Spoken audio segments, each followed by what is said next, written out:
monster bugs is a war zone. There are no truces, no ceasefires. Only the fittest survive.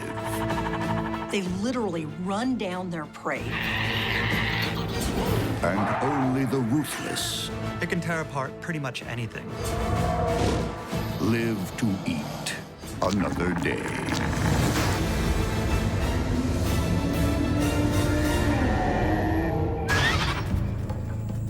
In the monster bug world, there's nothing more unsettling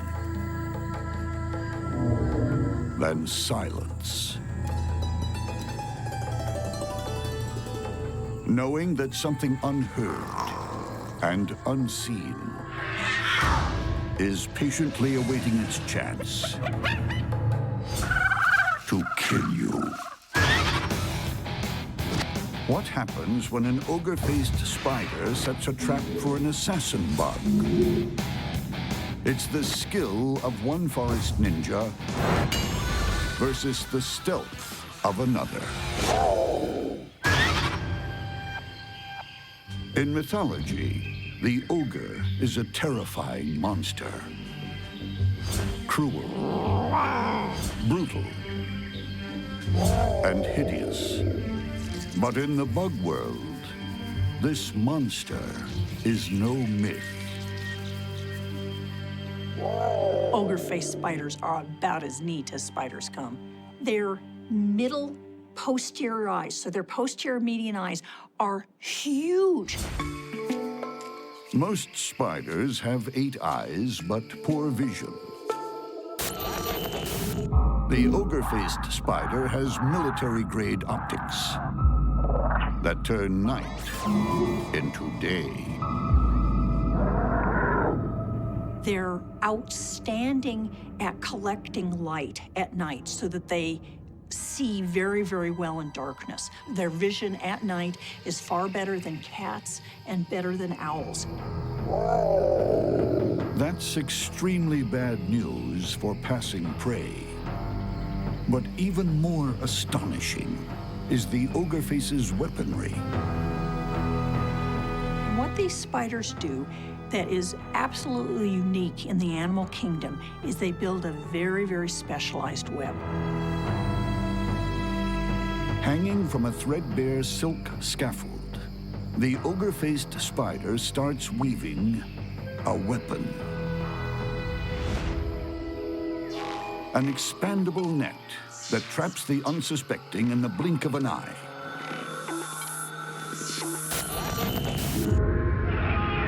It flings it over its prey like a gladiator, casting a deadly net.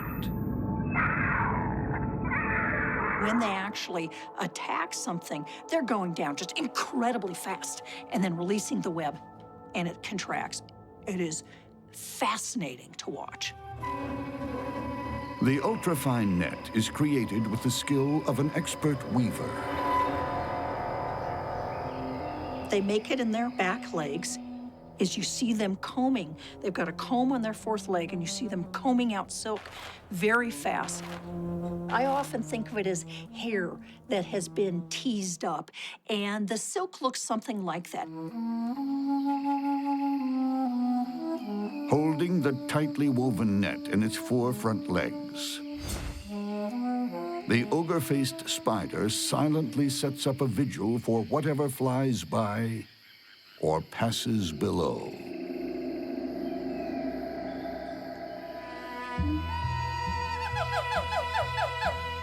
Equally fascinating, every bit as silent and deadly,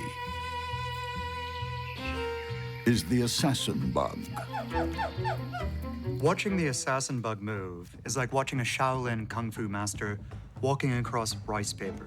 Gentle, silent, careful. Not a single mark, not even the most minute noise. No wonder it's called the assassin bug. Its weapon of choice is part long, sucking mouth, part syringe for injecting venom, The assassin bug stabs its prey using this long beak-like structure called a rostrum. But with the rostrum, it has additional microstructures called stylids. And what they do is they open up small tears inside the prey, which facilitates the venom flowing in. The assassin bug feeds on any insect it can catch. It's even been known to skewer bats and humans. But it doesn't rely just on its rostrum. It has antennae as long as its body, which gather intel on the grasshopper it's silently stalking. It also plays smart. It imitates a wafting breeze. The assassin bug is being very clever here. As it gets quite close to the prey, it makes its footsteps bouncy and irregular, creating the kind of normal environmental background noise produced by a breeze. And then, with its prey within reach, it does something very odd for a master stalker. It reaches out with an antenna. Assassin bugs have a peculiar habit of using their antenna to gently tap their prey a few times before stabbing them. It's a poorly understood phenomenon. We don't know if it's to confuse the prey or even somehow to hypnotize them, but this is what they do. Whatever the reason, it works. The prey doesn't suspect a thing. Then it's struck.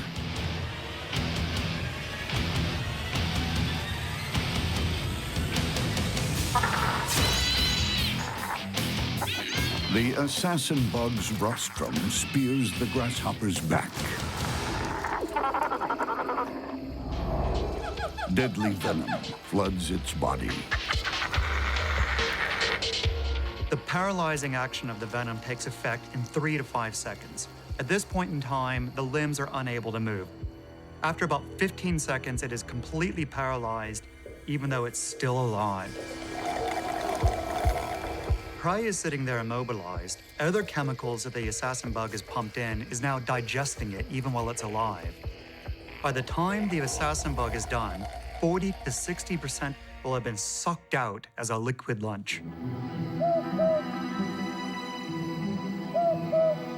As darkness descends, a deadly net and a venomous spear will soon become the weapons of choice in a forest as black and as ominous as the grave.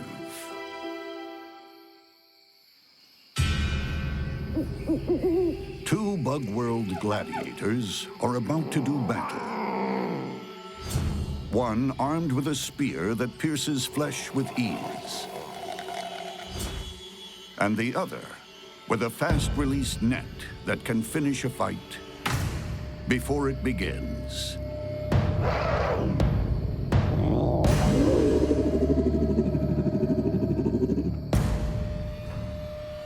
As the spider hovers, the assassin bug closes in, moving ever so slowly,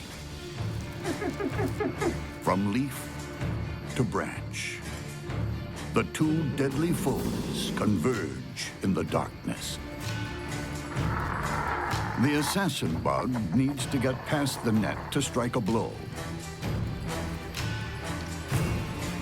It tugs on the web, but a foot gets caught.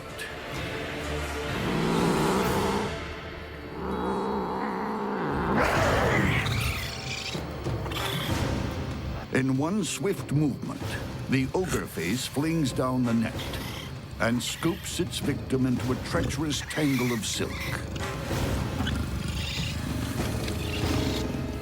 What it will do is it will grab it up, wrap it up with more and more silk, so there's no chance that the assassin bug is able to get its piercing mouth parts out. There's nothing that the assassin bug can do that's going to hurt the ogre-faced spider. The ogre wraps quickly while keeping her distance. The assassin bug stretches its legs to break free of the death shroud. It's too late. With the deadly rostrum safely encased in silk, the ogre face moves in for the kill. The would-be assassin takes a hit of paralyzing venom.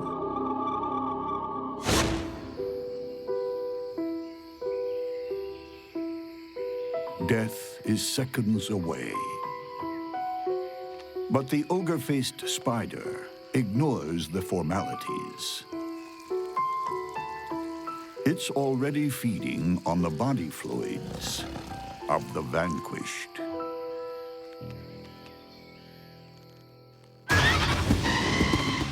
In the world of carnivorous bugs, murder is a way of life.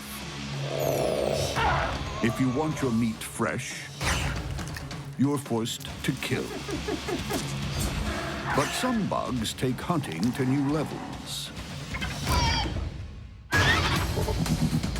What happens when a bulldog raspy cricket and a whistling tarantula come to blows? There are no holds barred.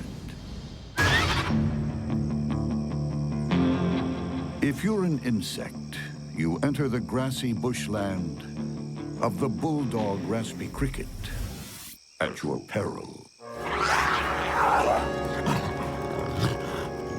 It's the stormtrooper of the bug world. Compared to the raspy cricket, other crickets are pushovers. These guys are just nasty. Bulldog raspy crickets are very fierce fighters. They launch themselves at the prey with the aim of just cutting it to pieces. The raspy cricket is built to kill.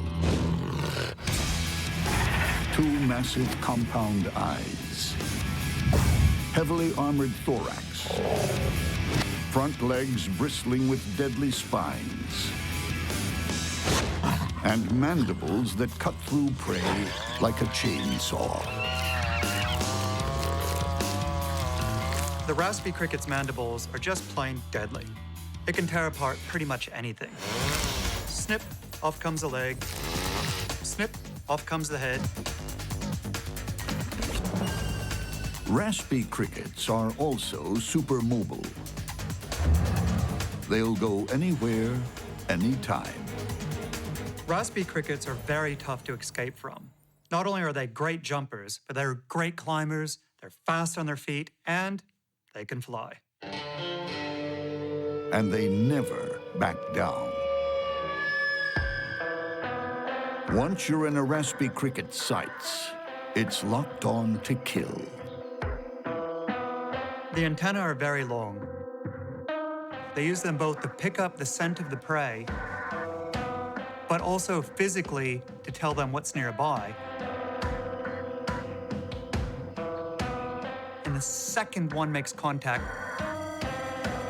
this cricket launches and starts biting and tearing it apart. The cricket's massive sickle-shaped mandibles chomp through its victim. Every body part is on the menu. Abdomen, leg, wings. The bulldog raspy cricket is the consummate killer. But it doesn't have the killing fields to itself. Nearby, there's a menacing murderess. A tarantula.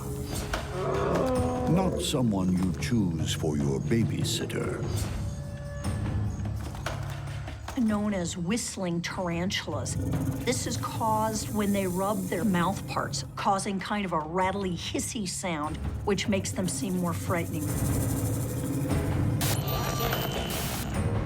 The terrifying death rattle is backed up by two monstrous fangs. Tarantulas have fangs that strike downward. These fangs are really quite large. as much as 1/3 of an inch long, which is on the order of a number of different snakes. And so this is enough to do real damage. She's highly attuned to passing prey. She doesn't hear them coming. She doesn't have ears. What she does have is hundreds of sensory hairs that pick up vibrations in the air.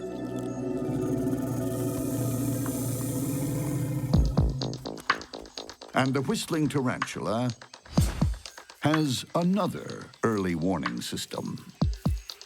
She lays a thick bandage-like alarm bell with 2 huge spinnerets that act like web-weaving fingers,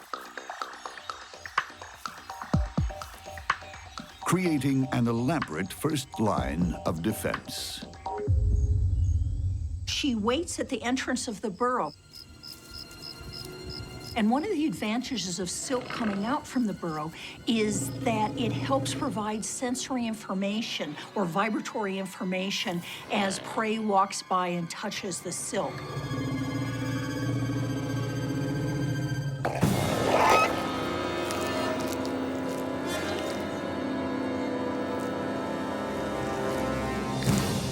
This regular cricket was easy meat. But what happens when the whistling tarantula faces a much nastier bulldog raspy cricket? A fight between these two could go either way. I think the raspy cricket will try to use brute force to overpower the tarantula and get in a damaging bite before the tarantula can sink its fangs in and deliver the venom. Some in the bug world don't kill to live. They live to kill. They don't just attack, they annihilate. The whistling tarantula is a murderess. Armed to the teeth with dagger-like fangs that spear through her prey like a knife through butter. It's got big fangs, it's got big legs, it's got hairs so that it's able to climb essentially anywhere, and it's a big, aggressive spider. Her mortal foe, a nasty neighbor. The bulldog raspy cricket is also packing serious heat. Spiked legs, deadly jaws, and a bad attitude. It often holds true in the bug world that attack is the best form of defense. So while the raspy cricket chows down on its latest kill, the murderess launches a surprise attack.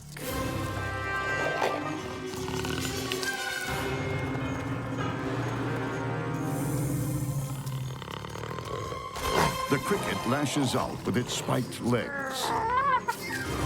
The tarantula retreats, with good reason. She's missing a leg. She heads for home to lick her wounds and mend her web.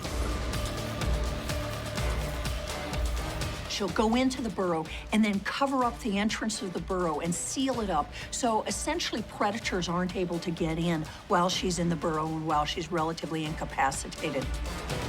But the bulldog raspy cricket has developed a taste for spider drumsticks. It's stalked its injured victim to her home. But she's down, not out.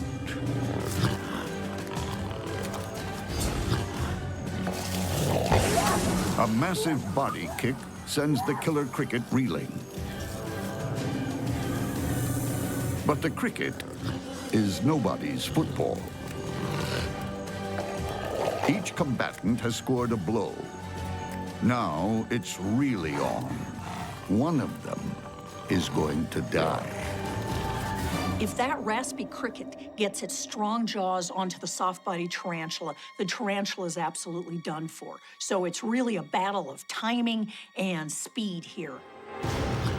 The stormtrooper is back, madder than ever.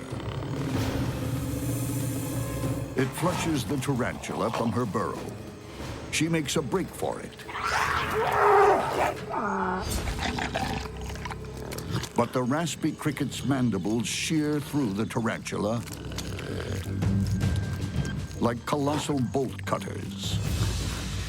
Once they start biting the prey, they sit cross-legged with their arms locked together, forming a spiked cage that the prey has little chance of escaping from.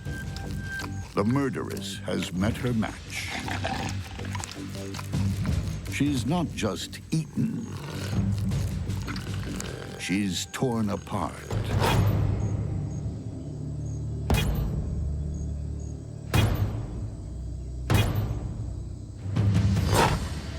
Few creatures leave such a bloody battleground. The monster bug world is full of natural athletes. Some are gymnasts, others base jumpers. Then there are kickboxers and trapeze artists. But the gold medal winners are those who execute the snatch and bite. When a house centipede and a swift tree mantid meet to compete,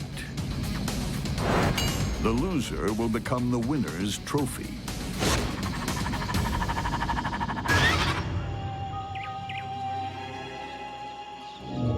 This is a house centipede. A lean, mean killer with just 3 speeds. Stopped, fast, and faster. With 30 legs to propel itself, it's the bug equivalent of an Olympic track and field team rolled into one. The front legs are relatively short, the hind legs are relatively long, so the legs don't trip over one another as they're running this fast. When the house centipede feels the need for speed, it covers up to 16.5 inches of ground every second. That's like a human sprinting at 42 miles per hour.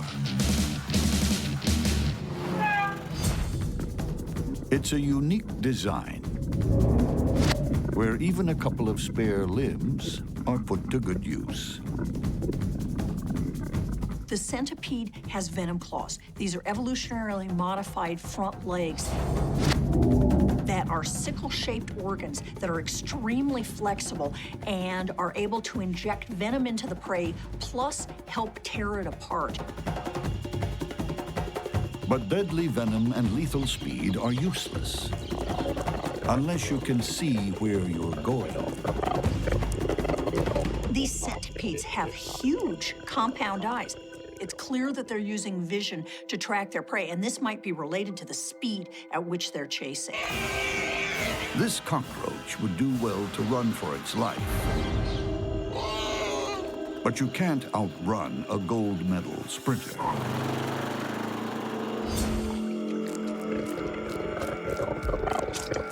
House centipedes are incredibly voracious predators. They literally run down their prey. But the house centipede isn't the only speedy, sharp-eyed predator patrolling the rainforest arena. It's also the domain of the swift tree mantid. An accomplished all-rounder at blood sports. These are a pretty small mantid, only about 1 inch in length, but they're just as capable as a larger mantid and can punch well above their weight. Its opponents are hit with a deadly combination. powerhouse limbs, mean mouth parts, deadly spikes. The swift tree mantid is like the leopard of the bug world. It's really well camouflaged, it's fast, and it tears its prey apart with savage bites. Thanks to its huge compound eyes, it also has superb vision. The swift tree mantid has enormous eyes and incredible visual acuity. That's particularly important where both predator and prey are relying on camouflage. If it can pick a prey just standing out a little bit, or a tiny shadow where there shouldn't be a shadow, or a little flicker of movement, that can be enough to give the game away. The mantid is no slouch at concealing itself either. It's a medal winner when it comes to hide and seek. Evolution has resulted in the swift trees having perfect camouflage. Imagine it's like a special forces soldier having a camo suit that allows them to match perfectly the bark that they're on. So just by standing still, they disappear. And if their camouflage ever lets them down, they're super fast out of the starting blocks. With all the confidence in the world, they leave just about any predator in their wake. The swift tree mantid is extremely alert and bold. These guys are quite confident to just brazenly stroll around the smooth bark that doesn't offer any nooks or crannies to hide in. That's because they know they can outrun pretty much any predator that comes by. When the swift tree mantid and the house centipede compete for gold, this is winner takes all. Deep in the rainforest arena, two cold-blooded killers are about to slug it out for the gold medal in combined blood sports.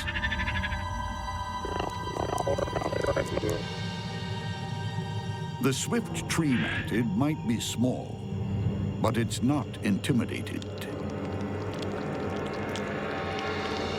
The swift tree mantid is extremely alert and bold. It's seemingly unafraid of aggressors, even ones much larger than itself. When confronted, it'll stand its ground, pull some intimidating-looking poses, give a wicked stare. Is the mantid bold or just plain foolish? Its opponent, the house centipede, isn't backing down either.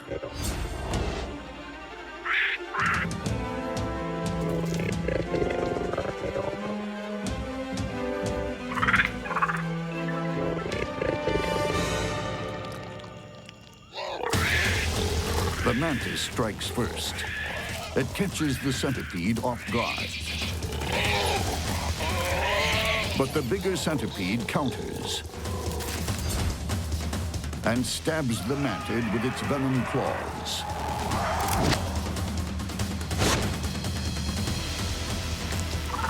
Then starts ripping its victim apart while it's still alive.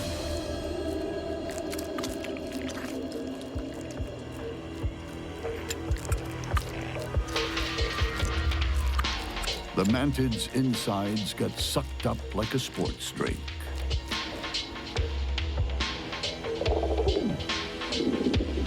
In the bug world, there's only room for one on the winner's podium.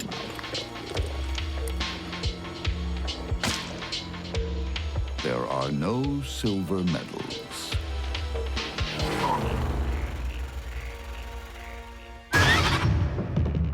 When bugs go to war, there are no rules, no sense of fair play, and no concept of picking on someone your own size.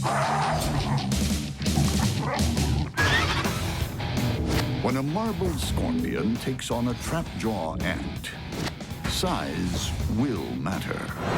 But will bigger be better?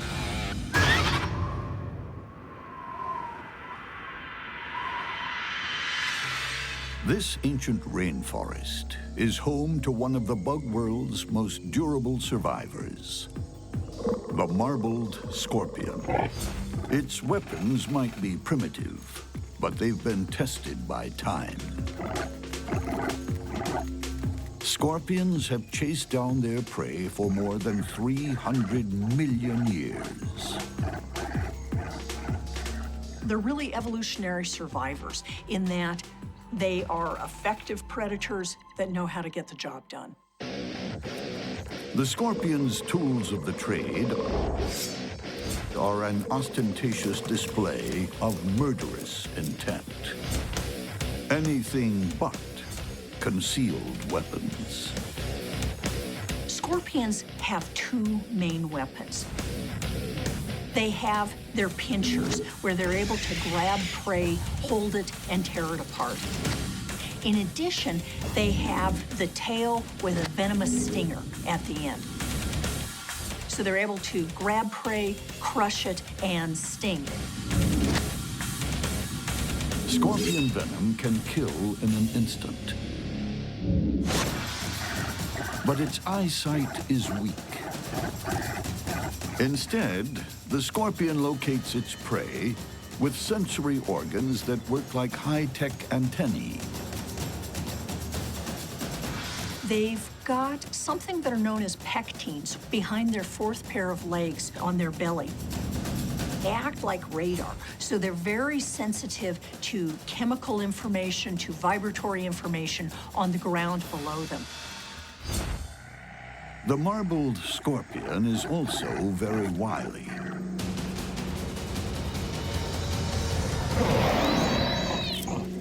This cockroach had no idea it was about to become lunch.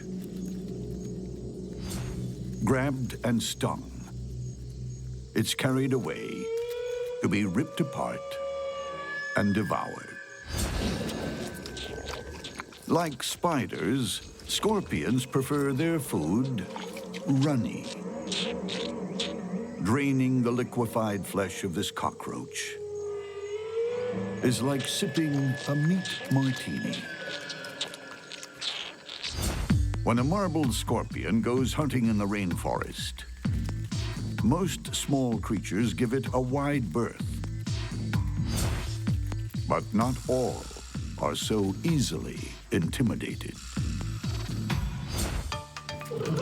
Much smaller in stature and just as determined is the trap-jaw ant. And like the scorpion, it comes armed with two fearsome weapons.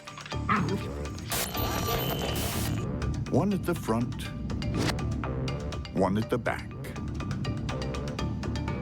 The trapjaw's sting is very potent, and because they can use it over and over again, they can come in for a first strike, back off, and then just wait for the venom to start to take effect, and then come in for another series of stings to finish the prey off. But the front end is also loaded with a hard-hitting weapon. The trapjaw mandibles open a full 180 degrees, much like a crossbow, and then it's set, all that force waiting. The minute something touches one of the delicate sensory hairs on the inside, snap shut with incredible force. The peak force is equal to 300 times the ant's body weight, and the speed is astonishing.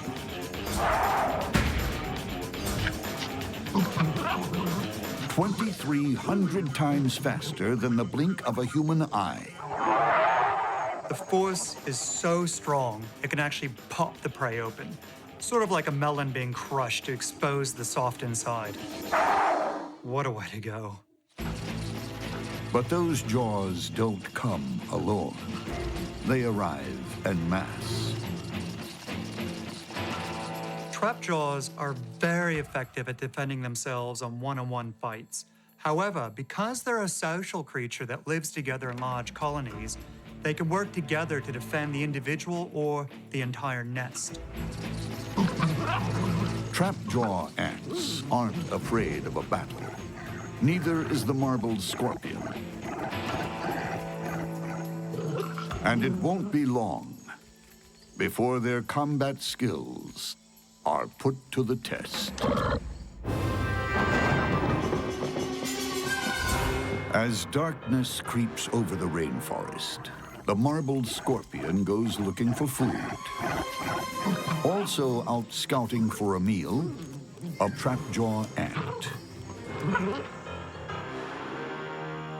Both the trapjaw ant and the marbled scorpion have a sting at the rear and some serious scissors up front. When the trapjaw mandibles snap shut, that popping noise we hear is actually a shock wave that's so strong it's like an air gun going off, and it can actually stun the prey. But getting close enough to a scorpion for that is dangerous. Its long arms knock aggressors down like bowling pins.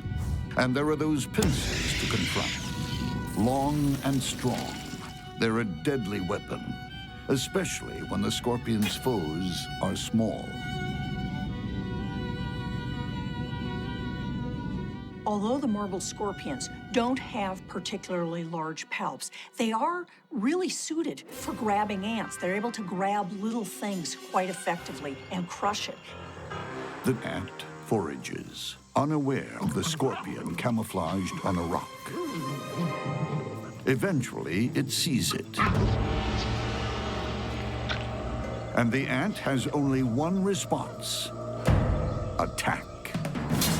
The scorpion leads with its left, but can't score a hit. The ant counters with sharp jabs from its jaws, like a stun gun. Each blow sends shock waves through the scorpion's body. It's hurting badly. While the scorpion has weapons on both ends, so does the trapjaw. But what it really wants to avoid is that scorpion stinger. So its best strategy is going to be get in a quick first sting, back off, wait, and then once the venom kicks in, come back for a series of killer blows. The strategy is working. The scorpion is down, but not out. The lone ant calls for reinforcements. These ants, they're constantly in communication with each other through touch, body movement, the use of chemical signals. The call to arms is fast and effective. Troops arrive in force. This doesn't look good. Scorpion should get out of there as quick as possible. The scorpion is totally outnumbered.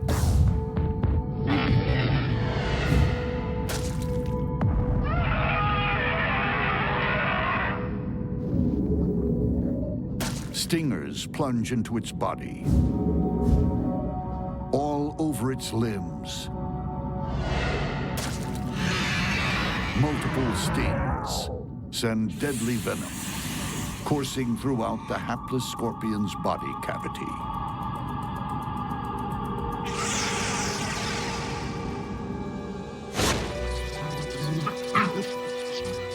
Totally paralyzed, those once fearsome claws are useless. The marbled scorpion is destined for a marble mausoleum. A scorpion known for its venom is being taken down by an ant that isn't known for its sting, but is absolutely known for its jaws. It's the ultimate in dignity. A rainforest supremo is dragged from its rocky pedestal to be cut apart and fed to ant larvae.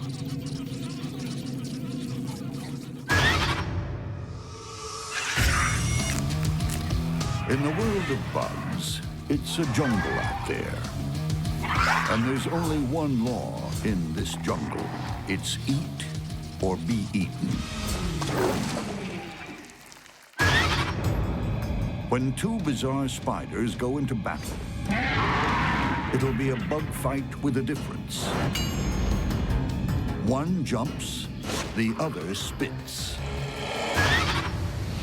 For all its benign natural beauty, the rainforest harbors some truly odd creatures. The metallic green jumping spider looks like an 8-legged disco dancer. But it's an agile, spring-loaded killer. Jumping spiders typically make the largest leaps to get from one location to another. When they're getting ready to attack, they'll use much smaller leaps so they can aim with absolute precision and get the bite in that perfect spot. The jumping spider might be tiny. From end to end, no more than a thumbnail. What it lacks in size, it makes up for with sheer athletic ability. And it's got something else. Brains. Jumping spiders display a level of awareness that is remarkable, far beyond most other spiders or bugs. They're intelligent and inquisitive, but most remarkably, they can adapt their hunting as the situation changes. It has all the animal cunning of a jungle cat.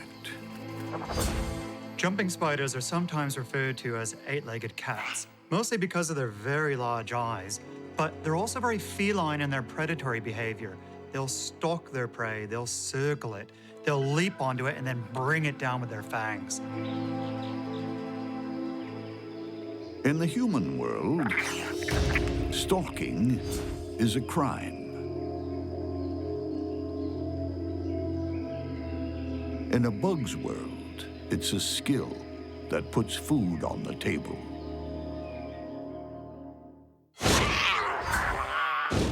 But the jumping spider isn't the only clever predator in this jungle.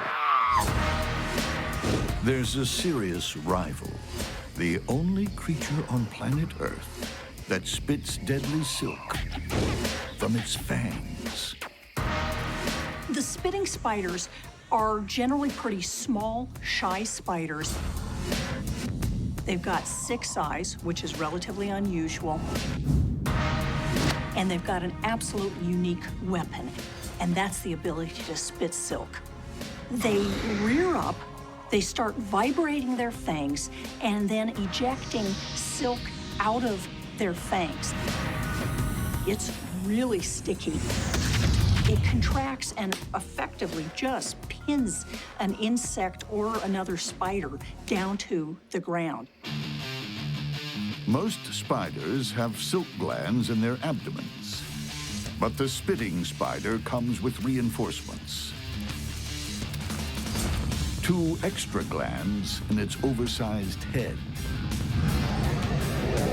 The spitting spiders have modified their venom gland. The front of the venom gland produces venom the same way in other spiders, but the back end is modified so that it's producing a combination of glue and silk. The deadly concoction is about to be unleashed on this unsuspecting cockroach. So fast, the human eye can barely see it.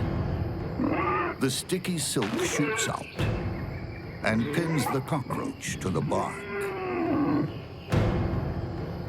It'll come in and sting the prey very rapidly and then back off and wait until the venom actually works on the roach.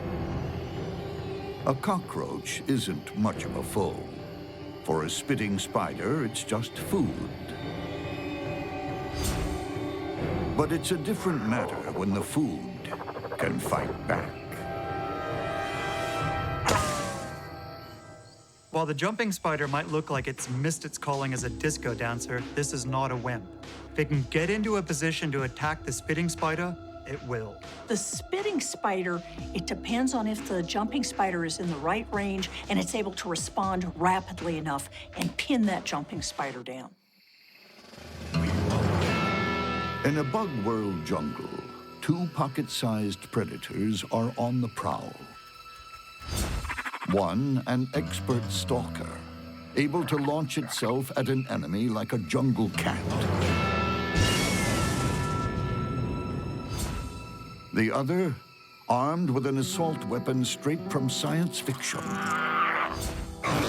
Fangs that spit deadly silk with pinpoint accuracy. The spitting spider is able to shoot gluey spit out of its fangs at incredible speeds that rapidly pins down its prey. It's just a matter of time before the predators cross paths and cross swords. Like a leopard, the jumping spider has stalked its victim, silently, relentlessly. It leaps at the spitting spider, but it's off the mark. The jumping spider has made a mistake here. It has lost that advantage of surprise. The spitting spider has all of the advantage. The spitting spider takes a shot. It goes wide, but some of the sticky silk clips the jumping spider's leg.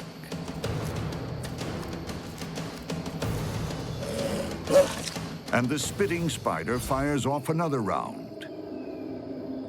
Only in slow motion can the airborne mass of sticky silk be seen.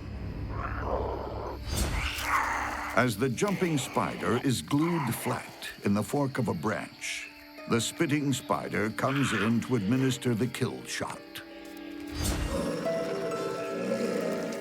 This just shows how important it is to get it right the first time. If you don't, there's a really good chance you won't be around to fight another day.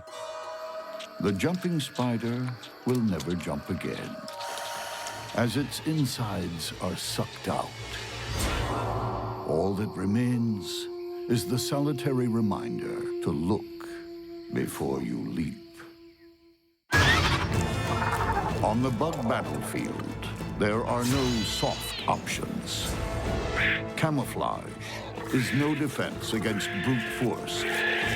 Fearsome looks don't faze seasoned killers. Awesome weaponry is worthless when you can't land a strike.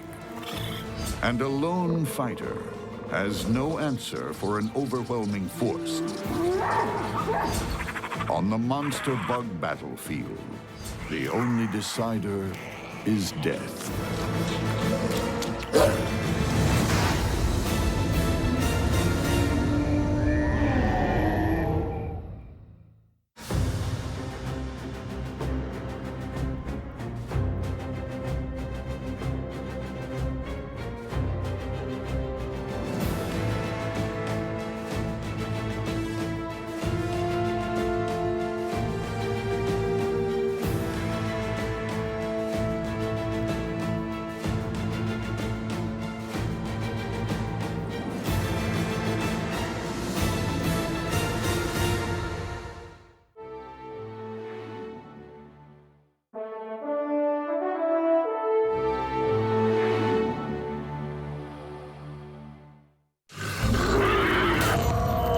In the world of monster bugs, life is cheap.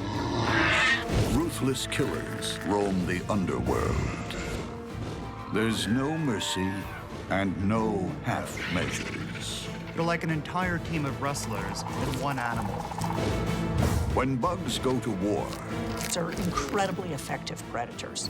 it's kill or be killed.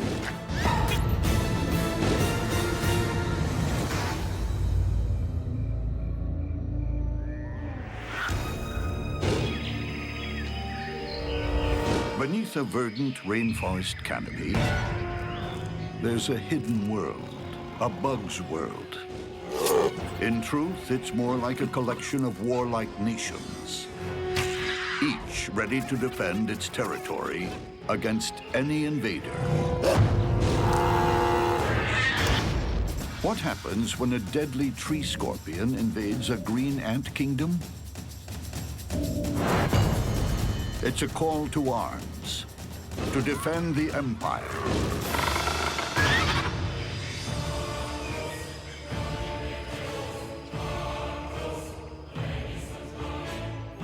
This plant is about to become green ant territory.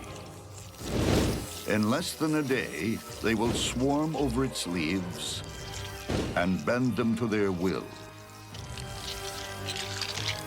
It's empire building by an incredible society that thinks as one.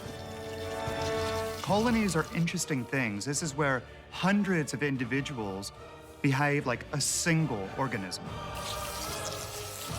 They may think as one, but they're divided into specialist teams. There are workers, porters, guards, and beneath this swarm of servants, a queen.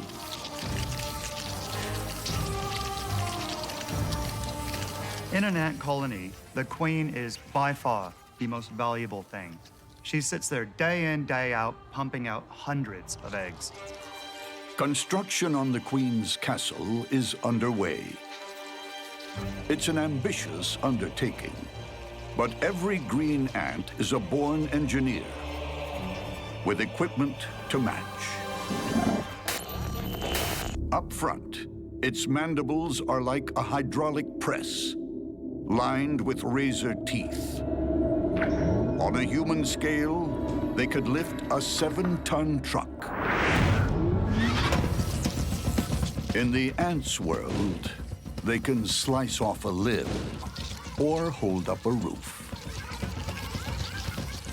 Imagine us being able to lift something hundreds of times our body weight using just our mouth. With their jaws and legs, ants become heavy machinery, pulling massive leaves into a cocoon.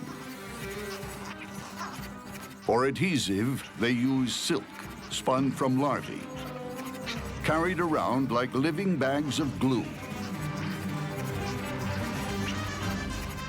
But this Army Corps of Engineers isn't just building a new kingdom, they're defending it. For other bugs, it's become a no-go zone. Any breach is met with overwhelming force. The strength of green ants is in numbers. While some of them will pin the prey down, others will come by and bite it over and over and over again until it's defeated. Like a crack commando unit, a squad immobilizes the beetle, while others start slicing it up. Green ants can capture and butcher a beast in just minutes. But some creatures can be too hot to handle. Like this killer, descended from the first bugs to crawl on land 300 million years ago. The tree scorpion. It's a wily opponent, built for a quick kill. It has size and sting on its side. It captures prey by stinging it with this venom, grabbing it with the pinchers, and then tearing it apart and eating it. The tree scorpion stalks the lower rainforest canopy. There's nowhere it's scared to go. It fears no one. Scorpions are hunters.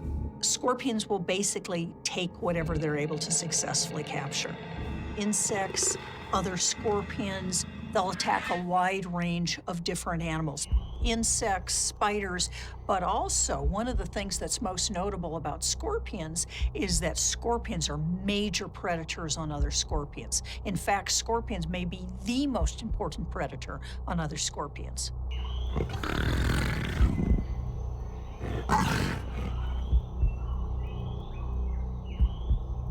Its confidence and lethal advantage come from super-sensitive hairs on its legs and body.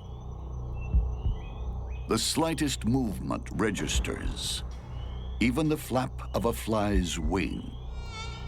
And leading it straight to the kill zone are sensors beneath its body called pectines. These pectines, think of them as combs, are extremely sensitive to substrate vibration. So as they're walking along, these combs are responding to vibrations from the ground. As they walk, these touch the ground. In addition, the pectines are probably at least somewhat sensitive to chemical and odor cues and are picking up information from the environment. They don't have particularly good vision. They almost certainly are responding to light and dark, but they're clearly not locating prey visually. This cricket came too close. It landed on a branch. The vibrations and the cricket's telltale chemical compounds alerted the scorpion. And in no time, the cricket became the main menu item on its predator's outdoor dinner table.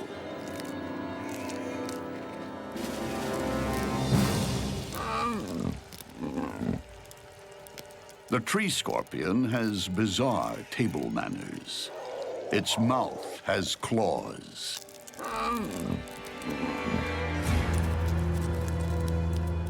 This creature knows how to look after itself in the rainforest. But how will it fare in a border dispute? Nearby, the ant empire is expanding overnight. The tree scorpion's territory is under threat. And any dispute will quickly turn into all-out war.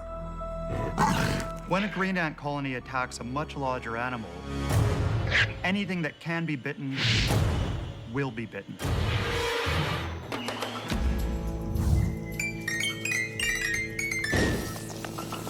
When green ants invade your territory, they don't negotiate. They simply arrive in their thousands and start building an empire. There's no diplomacy, no discussion. They owe allegiance only to their queen. Green ants are extremely territorial. They will protect their queen at all costs. The tree scorpion shows no such respect for the queen, nor her faithful subjects. It's been spotted by a lone scout. It's David versus Goliath. But no one's told the green ant. No matter how futile the attack, it's programmed to lock on to its foe.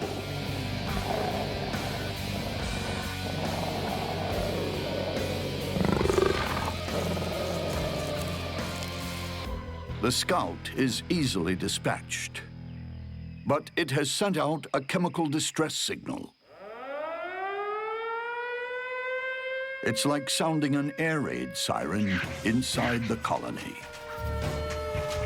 The defensive strategy of the green ants is built all around teamwork, sending out chemical messages that'll bring in lots of ants.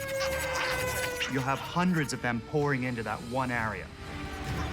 The colony mobilizes for war. Soldiers head out to meet the invader.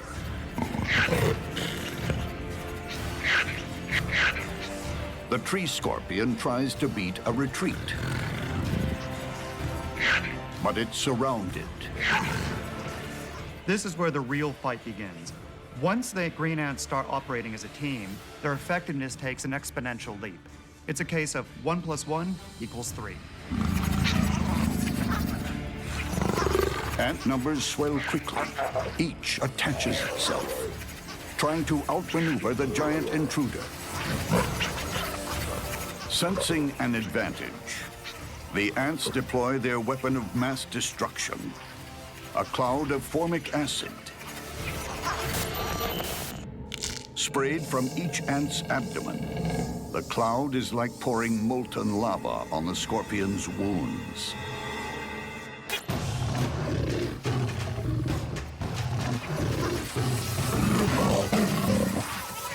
It lashes out, and its victims are piling up. Medic ants deal with the wounded.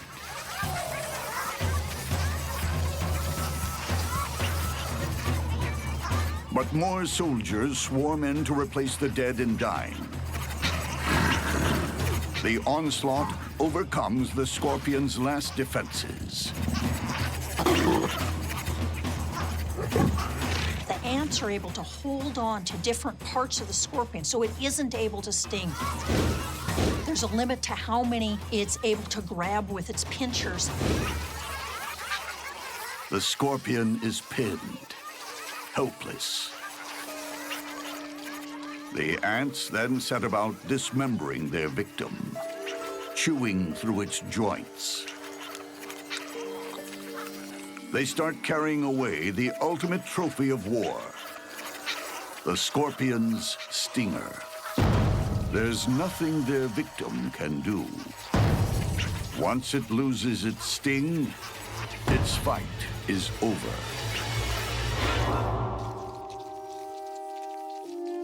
Many ants have made the ultimate sacrifice.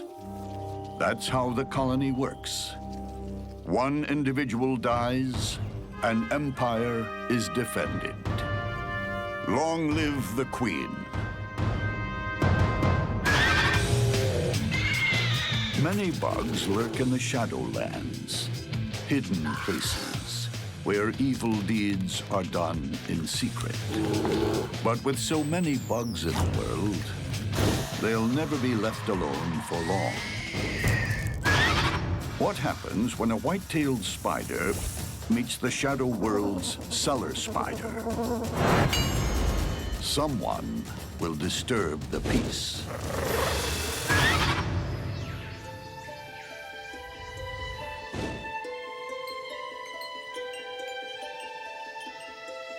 Meet the cellar spider. Its thin, pole-like limbs make it look somewhat fragile, even weak. But nothing's further from the truth. The cellar spiders are actually pretty good at killing other spiders. They don't necessarily specialize on killing other spiders, but they're really good at it when they get the chance. Cellar spiders prefer to operate under cover of darkness, and they're not picky about where. You can find cellar spiders everywhere. Corners of houses, protected areas, near trees. They build these kind of rough webs relatively high.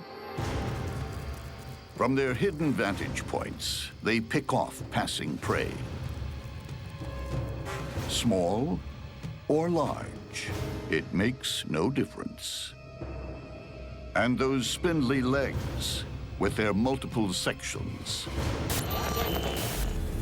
have the clearance of a monster truck and are as nimble as high-speed knitting needles. Their legs are long and lean and effective for keeping everything at arm's length. They can immobilize rivals from a safe distance by wrapping them in silk before moving in for the kill. Their fangs are tiny, but pack mean venom. But before they can use their fangs, they have to catch their prey. In the shadows, this cellar spider installs more sticky silk. It won't rely on an intricate web, just the basics. Enough to ambush the unwary.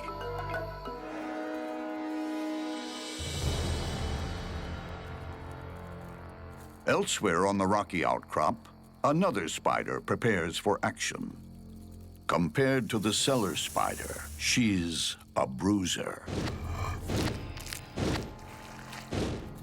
The white-tailed spider.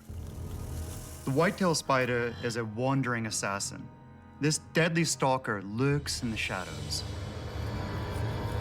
The white-tail is a master spider killer. She's 3 times the weight of the cellar spider. In Spiderland, she's a super heavyweight fighter.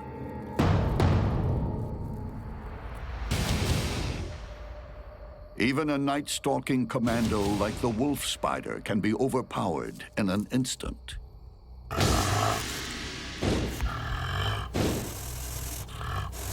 The white-tailed spider's main weapon is surprise. It rushes out of the shadows to deliver a fatal bite. The whitetail pumps digestive juices through her victims, then sucks them dry. Few spiders walk away from the whitetail. Would a delicate cellar spider take on a super heavyweight? You'd be surprised. I don't think the whitetail has a chance.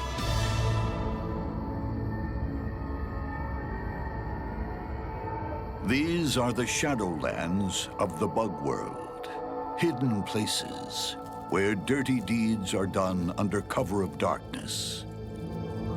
This white-tailed spider is looking for an easy kill. She's checking out a rock ledge. That happens to be a cellar spider's home. And the delicate homeowner will defend its territory to the death. No matter how huge the invader. The cellar spider starts a war dance. One of the things that cellar spiders do to avoid being attacked by predators is they swirl on their legs. Another thing that they might do is pump up and down. And they disappear because they're moving so fast they become invisible. The whitetail isn't so easily fooled. She holds her ground. Conflict is inevitable. For the white-tailed spider, it's all about getting the first bite in. But the cellar spider moves first. It flicks the whitetail onto its web.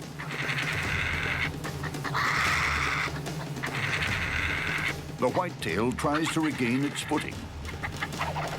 But the cellar spider goes into silk spinning overdrive.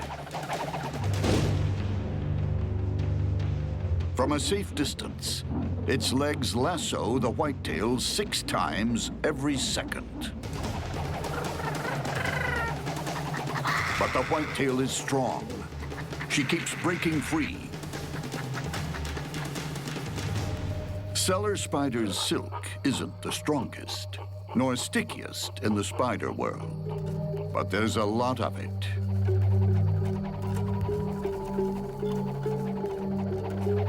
And every throw counts. Hundreds of silk ropes entangle the whitetail. In a desperate last effort, she tries to slash her way to freedom with her huge fangs. The white-tailed spider will use its fangs to cut through the silk.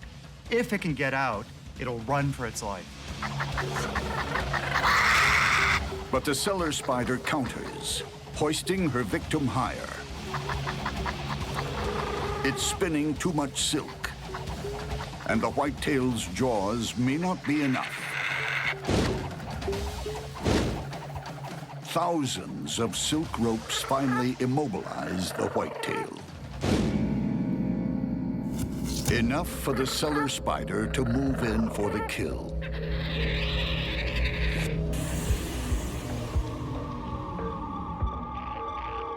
It delivers its deadly payload and leaves the venom to do its work.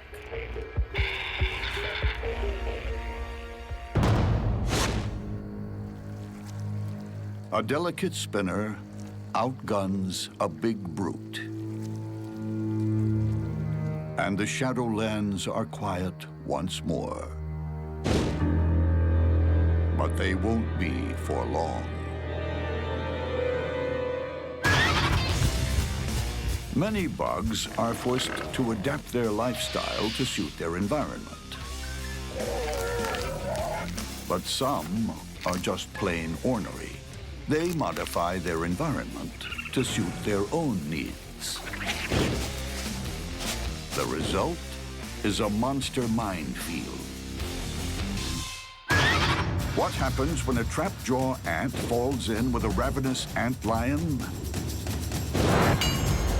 The earth will open up.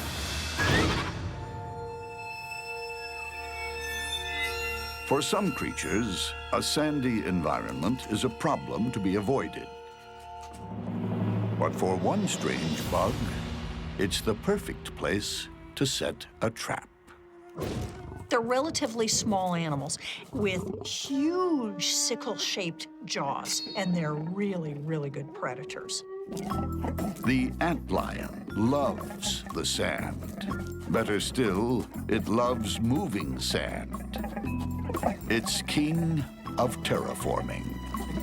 Just a quarter-inch long, it can transform landscapes overnight.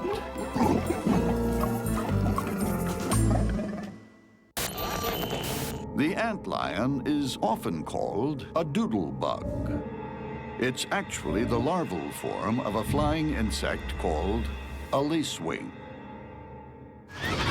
But before it heads for the skies, it's stuck on the ground with a lot of earth moving to do. Burrowing in backwards, the antlion creates a pit by flicking up sand from a central hole. What they're doing is they're gradually digging a cone-shaped pit. Not without reason have they been referred to as devils in the dust. They walk in circles backwards.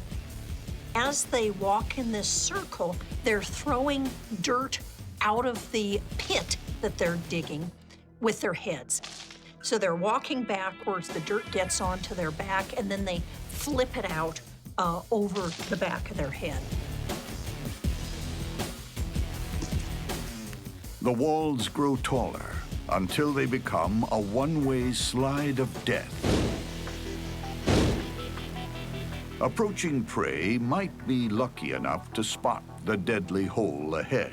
What they won't see is the antlion, hidden underneath a thin layer of sand below.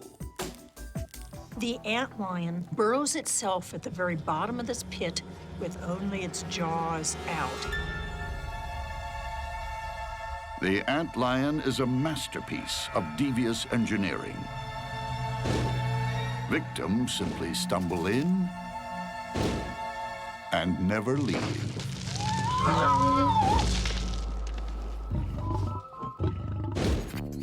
Not far from the antlion sand trap, another predator is on the hunt. A street fighter with a spring-loaded weapon. A trap-jaw ant. Trapjaws have lean bodies with muscular shapes, huge heads, huge eyes, and these massive mandibles that snap shut like a bear trap. Its spring-loaded jaws lock open at 180 degrees, like a crossbow. Then, on contact, they slam shut. These jaws are the speeding bullet of the natural world. They are literally the fastest moving body part of any animal. They snap shut at 145 miles an hour. And there's more. A venom-packed sting on its abdomen. Trapjaws will use their sting or their mandibles first, depending on which type of prey they're trying to capture. A trapjaw isn't intimidated by size either. When it's out on the prowl, it'll take on anything. Even a spider bigger than itself. When the trapjaw's mandibles snap shut, they give off a sound so loud it can actually stun the ant's prey. And those jaws aren't just for slicing prey into bite-sized pieces. They lock on when a victim has to be dragged back to the colony. They're like a spring-loaded vice. Super strong and super fast. Trapjaw's greatest hope for escape is to snap its jaws shut while pushing them against the ground, which would propel it up into the air. But does having the world's fastest jaws guarantee survival? And is a sand trap a certain killer? I think the antlion takes down the ant. This bizarre pattern of pits in the sand is the work of the humble antlion. But there's nothing haphazard here. Each hole is perfectly designed to bury passing prey alive. Today, some trapjaw ants are on the hunt. They can slam shut their jaws faster than any other creature on Earth, but they still need to watch where they walk. There are death traps everywhere. Antlion pits, part sinkhole, and part quicksand. They bury bugs alive. As the ant walks in to the edge of the pit, it's just so steep that they can't maintain their balance at the edge. When the ant tries to escape, the antlion showers sand from below. The antlion flips soil up and helps cause a small avalanche that helps carry the ant into the center of the pit. The ant runs for its life.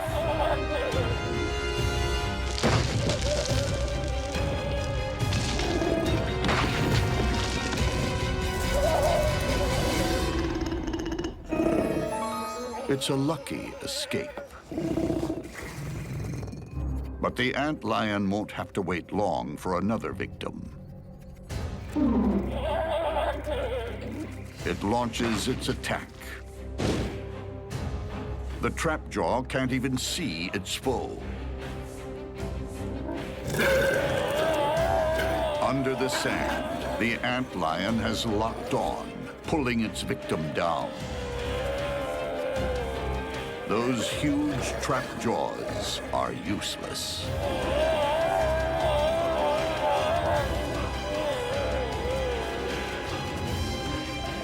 And from below, the antlion has already begun sucking its victims' insides out.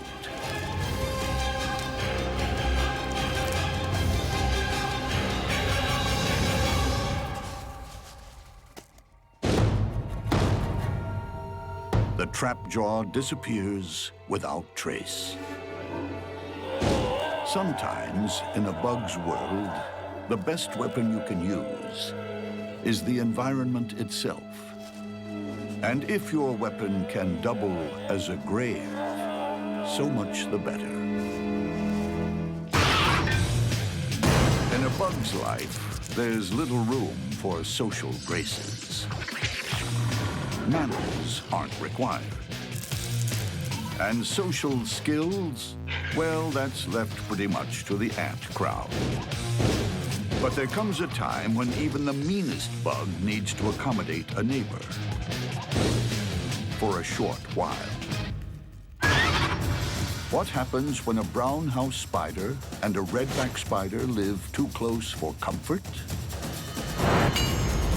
The neighborhood will never be the same.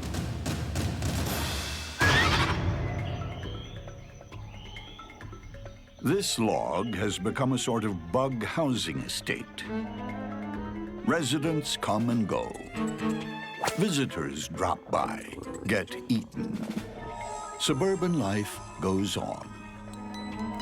Sometimes you'll have several animals sitting in very close proximity to each other, where it's a bit of a standoff.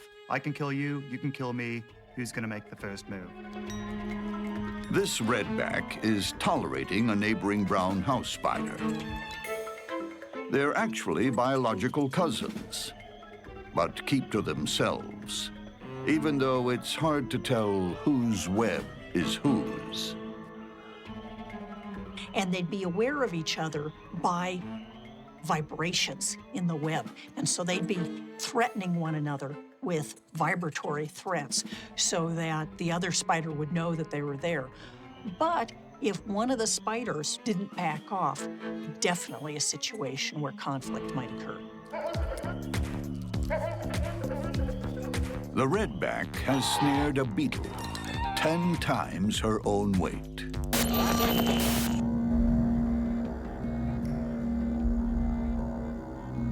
The superpowered silk is extruded from spinnerets mounted on the redback's posterior.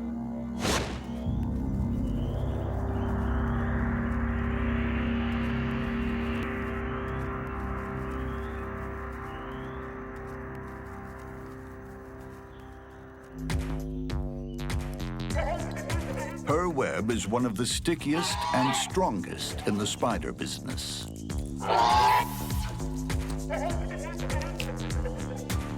If it was scaled up to the thickness of climbing rope, it could snare a jumbo jet in flight. Next door, a brown house spider has her hands full. She's landed a supersized meal with a dangerous kick.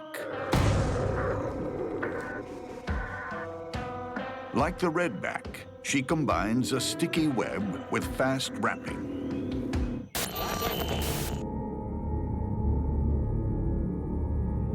It sets up trap lines in its lair.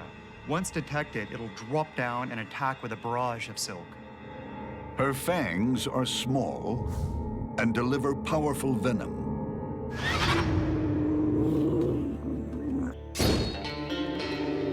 But this time, she may have bitten off more than she can chew.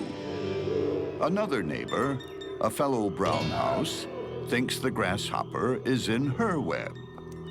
It's a neighborhood dispute that's about to turn ugly. You've got spiders, they're eating the same prey and are competing for food in a relatively small space. And at some point, these animals are going to come in conflict. Neither brown house has any intention of backing down. The neighbor moves first and starts a wrapping frenzy. Not only has she lost her meal, the original brown house is now losing her life as she's bound and gagged at her own dinner party. A deadly bite seals the deal. One brown house spider has just killed another one, even though they're the same animal. But this is not unusual in nature. Fratricide or cannibalism is quite common. Just because you're related doesn't mean you're not dinner.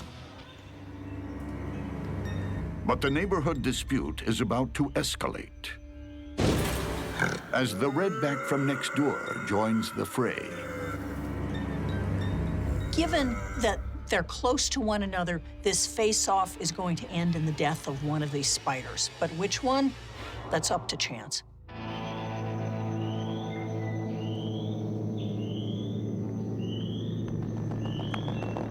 Inside a crowded log, two brown house spiders went to war over dinner. Now, one's a meal herself. But hostilities aren't over yet. A neighbor from across the street, a redback, has decided to join in. She has a web nearby, and she's just breached an invisible wall. The brown house has a new problem. Pretty much, this is a totally even matchup. Both have the same equipment. You know, they both have silk at their disposal. They both have venom at their disposal. They both have sticky webs. It really is who happens to get the edge, who happens to wrap up the other one faster. The neighborhood fight is about to get even nastier. On the world's stickiest tightrope. Each spider tries to stay clear of the other's spinning legs. The first to start their rap of death wins. They're so evenly matched, the tiniest false move will spell disaster. The redback puts 1 foot wrong. She's stuck. Seizing her chance, the brown house spins furiously, wrapping her opponent's legs. The brown house spider's most deadly weapon is its silk. It has these long, combed legs that it can use to throw it forward like a deadly crochet. With all her strength, the redback can't break free. She's cocooned alive.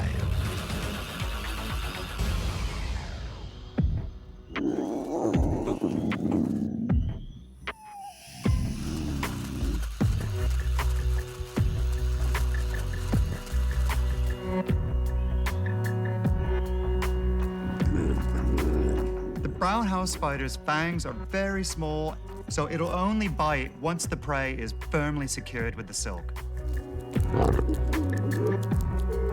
The brown house has already had her appetizer. The redback makes a tasty entree. Now, the neighborhood bruiser sits back and waits for dessert to come by.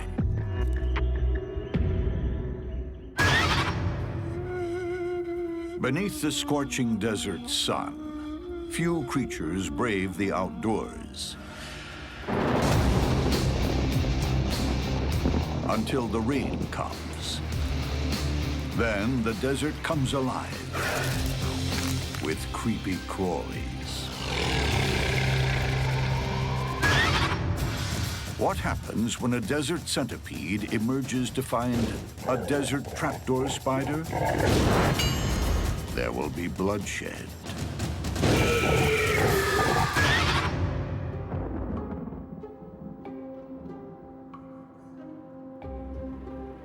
Most of the time, this trapdoor spider remains in the underworld.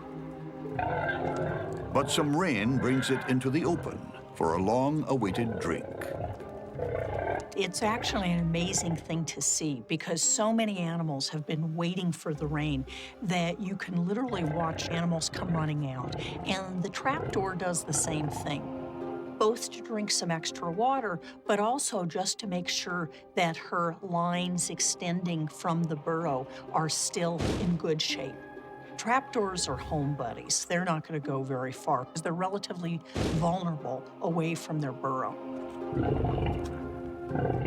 It's a rare outing, and something she's not too comfortable with. Without the advantage of her deep burrow, she's vulnerable to predators. Even though the trapdoor spider is a relatively large spider and a terrifically efficient predator, they're not all that aggressive spiders. Many of the trapdoors stay underground. They're not partying spiders that get out and wander around a whole lot, but basically they're living fairly reclusive lives. It's reclusive because the desert trapdoor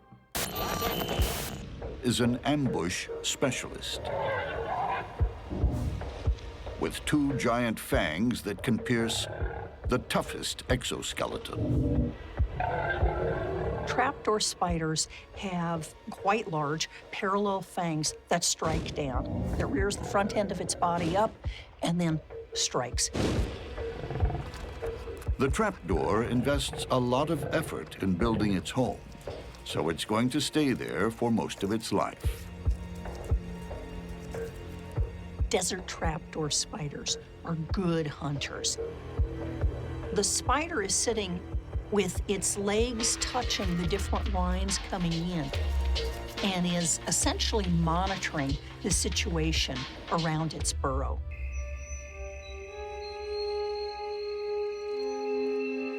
Any passing insect is fair game.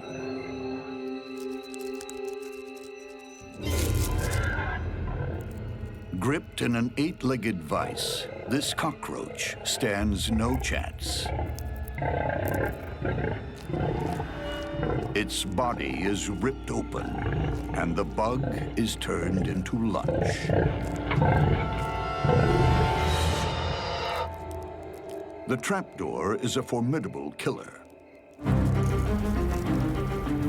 But tonight, the rains bring out another.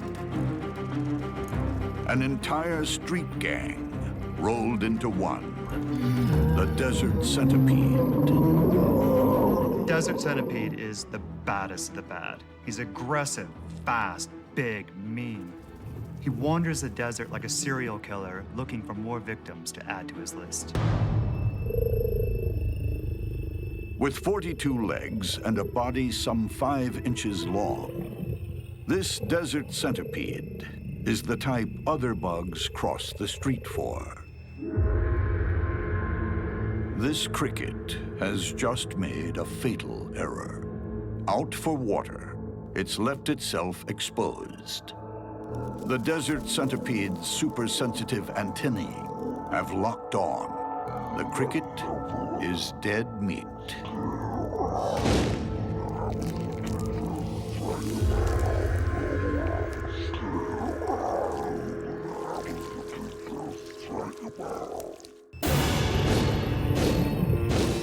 If there were maximum security prisons for bad bugs, this guy would be locked up for life.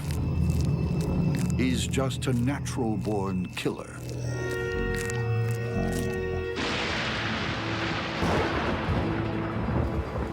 Rain has brought life back to this small patch of desert.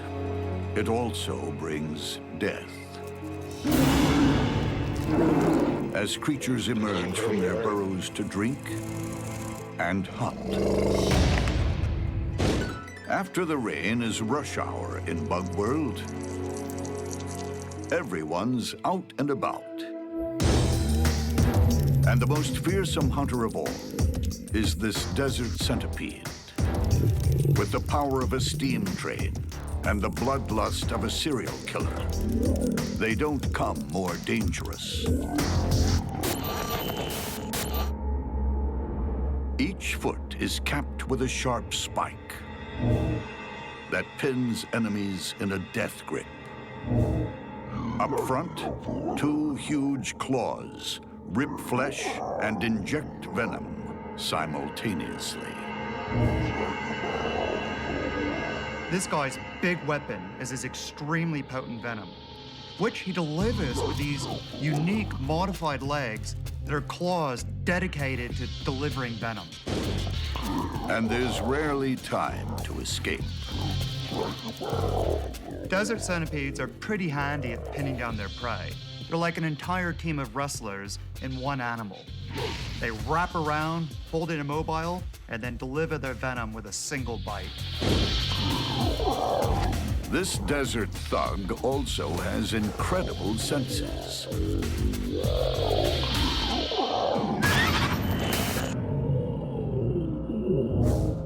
Two huge antennae pick up chemical scent trails.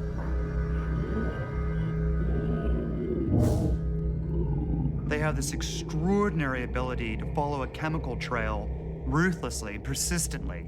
Once they find it, then they attack.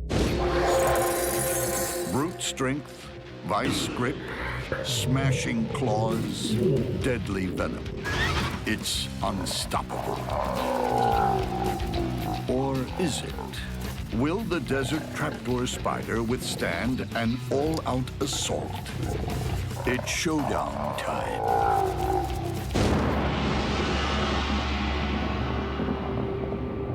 For this desert trapdoor spider, a brief outing to find water lights a chemical fuse, burning all the way to a big bang. Like a heat-seeking missile, the centipede locks on. The trapdoor remains in its preferred ambush position.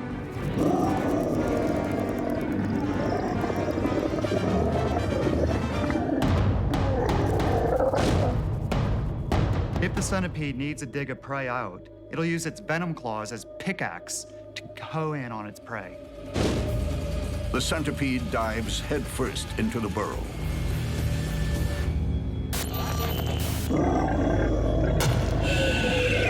Venom venom claws smash into the spider's body. The centipede pulls its victim out of the burrow so it can't escape. The potent venom has taken its toll.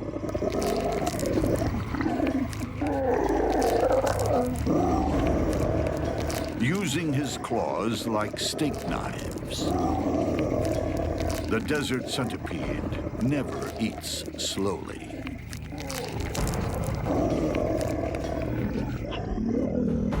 The centipede leaves behind this mashed pulp. Very characteristic. A forensic team came by and looked at this crime scene. By this form of evidence, they would know, without a doubt, a centipede killed here. Soon, the sun will be out again, and a serial killer returns to the underworld.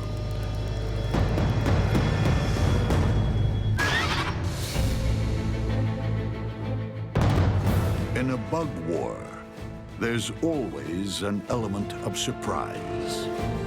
Mass attack can overwhelm superior weaponry. Fast moves can foil brute force. Smart thinking can overcome sophisticated armaments. And a home advantage may be no help at all. In the world of monster bugs, a quick death is the best you can hope for.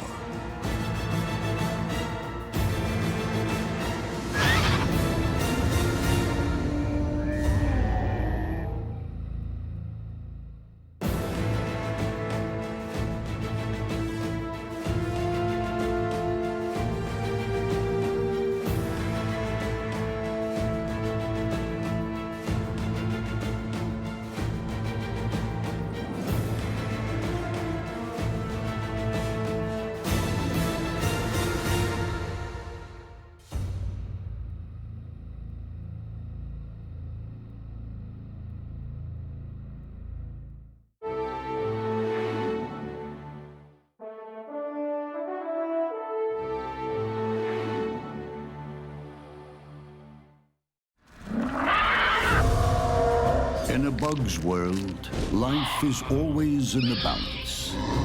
There are so many ways to die.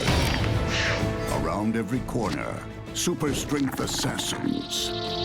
They are just incredibly fast with enormous force. Bizarre weapons. They have absolutely insatiable appetite. And ruthless personalities. They are incredibly effective predators. Every day, these battles are waged hidden from human eyes. In the secret world of monster bug wars.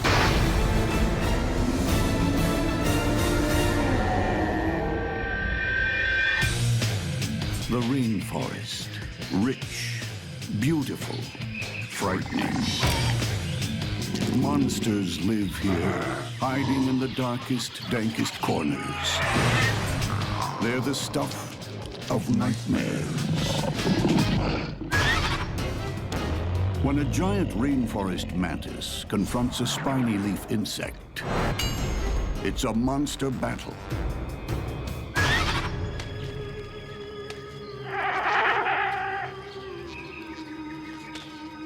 It's one of the rainforest's most bizarre citizens. A creature so strange, it could be from another world.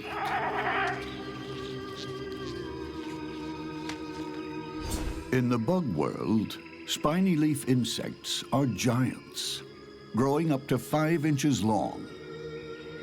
They're not only big, they're ugly.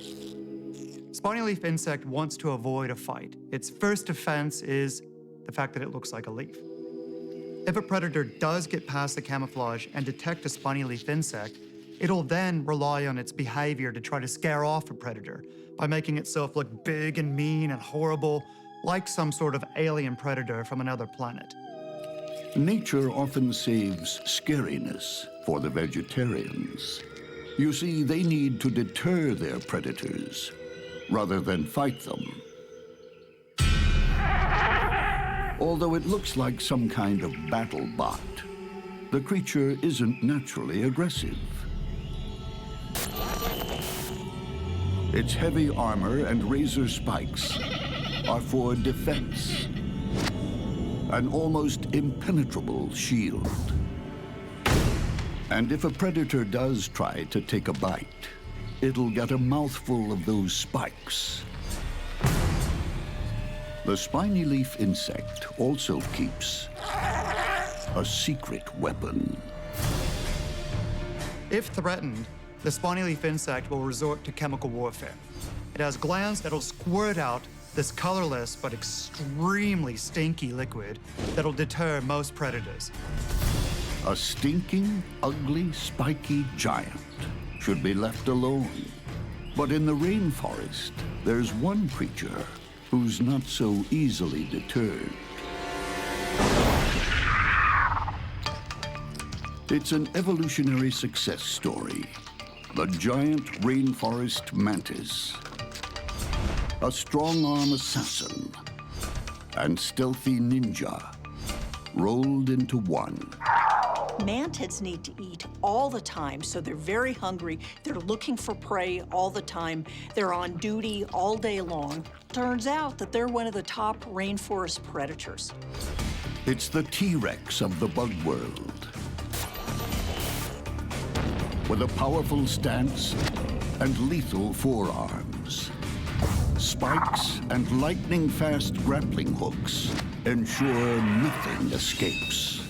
The strike can happen anywhere from 30 to 50 thousandths of a second. So this is like 1/20th of a blink of an eye. Mantids engage in aggressive mimicry. And what this means is they camouflage themselves so their prey doesn't see them. Matching in with the vegetation, in this case our giant rainforest mantid, is a nice green. It blends in. Prey items that are walking by, they just don't see the mantid until it's simply too late.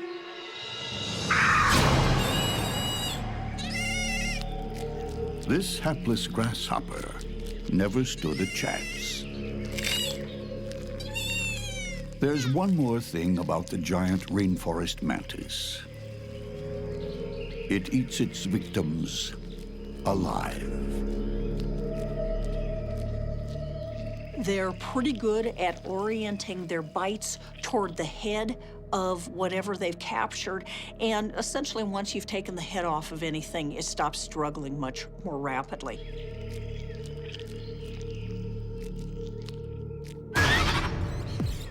The best defense against the mantis is to avoid it at all costs. But that's not always easy. This spiny leaf insect is out looking for a leafy meal. Unaware it's venturing into giant rainforest mantis territory. The spiny leaf insect is a browser. It's a vegetarian. Think of it basically as the cow of the insect world. Just spends most of the day hanging out in the tree, chewing on the leaves, minding its own business.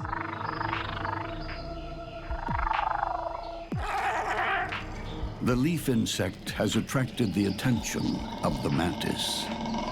And when these two giants of the rainforest come face to face, neither backs down. The mantis is the natural aggressor. It's sizing up the monster before it.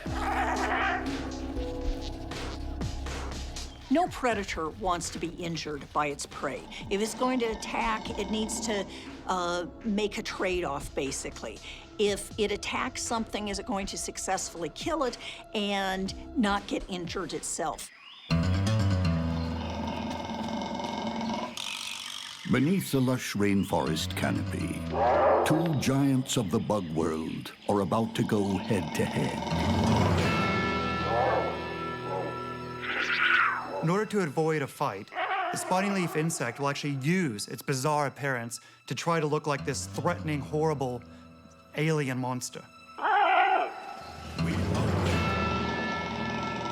No predator wants to be injured by its prey. So in this case, you've got a really big rainforest mantid, but at the same time, the spiny leaf insect is really quite a large insect. The giant rainforest mantis has weighed the options. It's only a matter of choosing the moment to strike. We will win. But with faith in its heavy armor, the spiny leaf insect pushes gamely forward.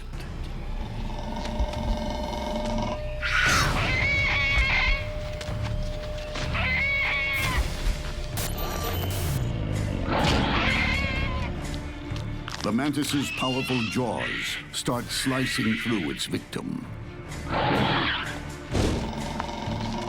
The heavy armor is holding. The spiny leaf insect deploys its chemical weaponry. In a fight, a spiny leaf insect is going to rely on its armor to hold out long enough for it to get away. But it's not very fast. It will, however, keep spraying the chemicals, but unless a predator gets a perfect shot and gets deterred by that, it's only a matter of time until it's dinner. The spiny leaf insect has to break free soon, before it's devoured.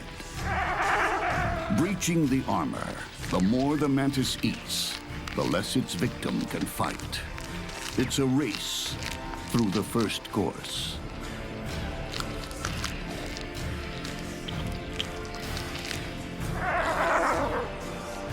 Mantis mouthparts work overtime as cutlery. Mandibles slice and dice, while feelers fork it in.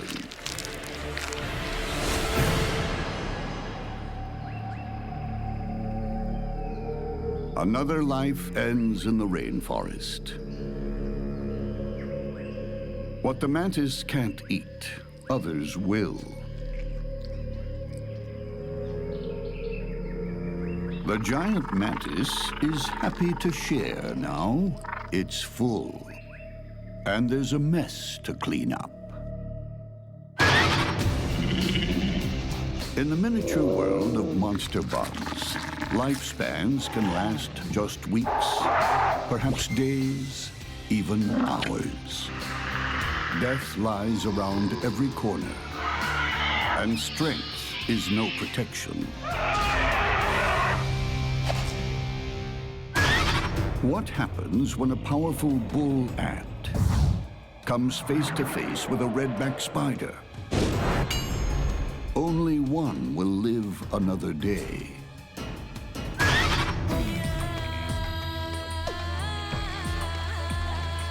In the ant world, life is all about the colony. Ants work as a team, all for one and one for all. But for this species, going solo is allowed. It's even encouraged. This is the bull ant. Growing up to 1 inch long, it's one of the world's largest. Big enough to fend for itself. Its huge jaws are fearsome enough. They lock like a vice, inescapable. But it's the other end you really need to worry about. This lethal stinger delivers venom in multiple doses. The bull ant sting is one of the most painful things in the world. And unlike a bee, they can sting over and over and over again. Although it's a tough guy, this worker is tempting fate today, out on its own, a long way from home. It's on a mission to bring home food for the colony's larvae. Everyone's depending on it. Bull ants are free-roaming wanderers who hunt alone, and they don't actually eat what they catch. Instead, they take it back to the nest for the larvae, who have an absolutely insatiable appetite. To the bull ant, the world is a chaotic landscape of sights and smells. So it needs hyperactive antennae and bulging eyes But the bull ant has something else. Twin claws on every foot give it the powers of an action hero with attitude. The bull ant is the pit bull of the insect world. He's aggressive, fearless, and will take on any opponent, even those much larger than himself. And bull ants will take their captives, dead or alive. Their sensors are always on high alert. A bull ant has an incredible capacity for detecting scent and smell. It can tell it not just who's around, but what it's doing. This spider is a casualty of another skirmish. But the bull ant makes sure, with a kill shot from its lethal stinger. It's not fussy. This spider is food. Bull ants are amazing predators. They're voracious and incredibly efficient. They devour all in their path. The tasty meal of spider is dragged back to the colony. And if obstacles are insurmountable, those trapped jaws are powerful enough to sever limbs and take spider drumsticks back, one at a time.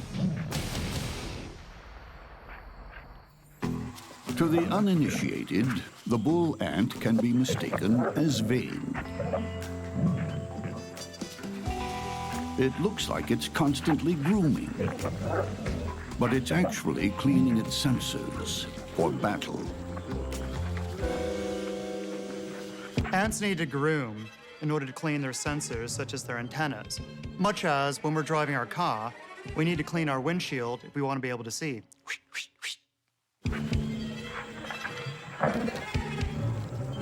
It has to be on guard every moment it's away from the colony. There's no backup if it runs into trouble. And this is trouble. The deadly redback spider. From the black widow family, she's renowned for her super toxic venom and lightning speed. But the redback has something else for the unwary. A super-engineered web. There's usually a number of components. It often has an upper area where the spider is hanging in the middle, and then, most importantly, it has a number of lines going down that are just covered with globs of glue, so that if something walks into these lines, they tend to break the lines. It causes a vibration going up, plus they get stuck in the glue. And as they struggle trying to get loose from this, then at that point, the spider comes down and nabs the prey. She specializes in tailor-made straitjackets. With lightning speed, she spins a suffocating silk suit that's only worn once. The way the redback gets the silk out of the spinnerets is on the fourth leg, it has a comb, and it combs the silk out of its spinnerets. Spider silk is considered to be stronger than steel. It's considered to be the strongest biopolymer known. Few creatures leave a redback's web, and the bigger they are, the harder they fall. But can a smaller foe get the upper hand?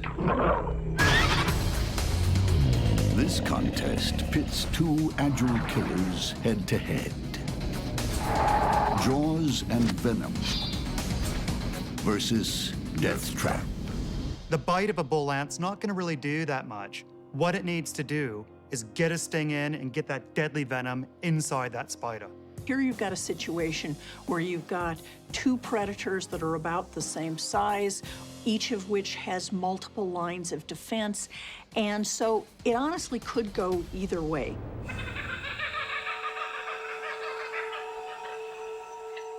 This bull ant still hasn't found dinner for its colony.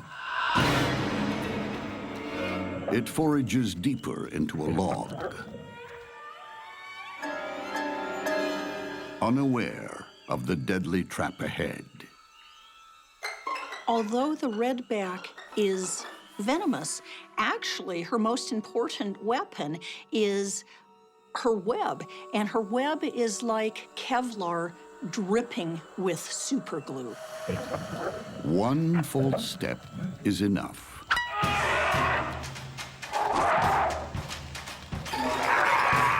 The redback races to weave a deadly suit. But she has to be quick. If those jaws get her, or that stinger, the tables will turn. All the bull ant needs is one single sting, and the redback spider is dead.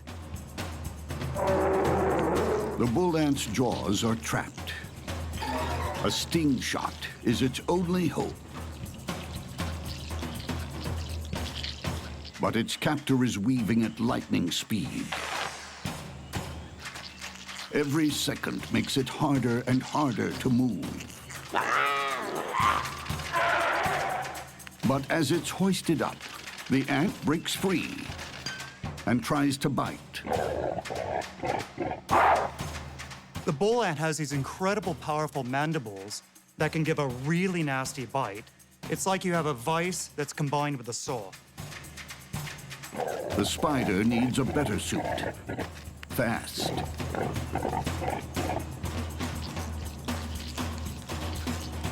Again, her wraps subdue the ant. Only now can the redback get close enough to inject its venom.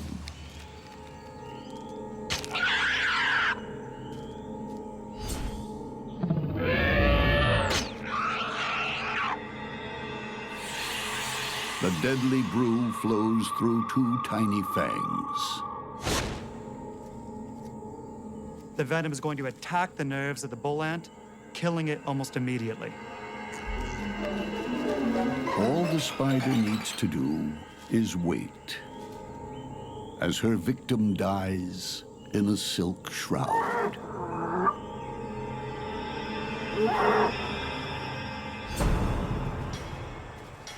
Far from the safety of its colony, a bull ant pays the price for going solo.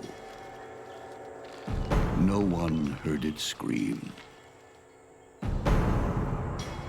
I don't think a redback that had fallen out of her web or was out of her web wandering on the ground had any chance against a bull ant. But a redback that's in her web, she has total control of the situation. In nature's tiny world, an ant's life means something. For this skillful redback, it's a fresh meal before she's ready to kill again.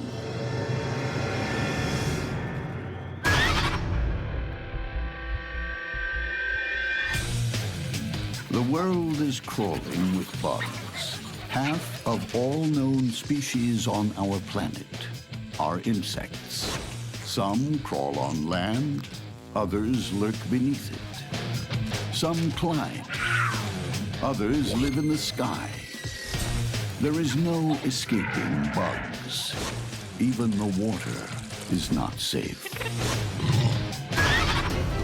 What happens when a water strider takes a swim with a water spider? It's time to run, but there's nowhere to hide.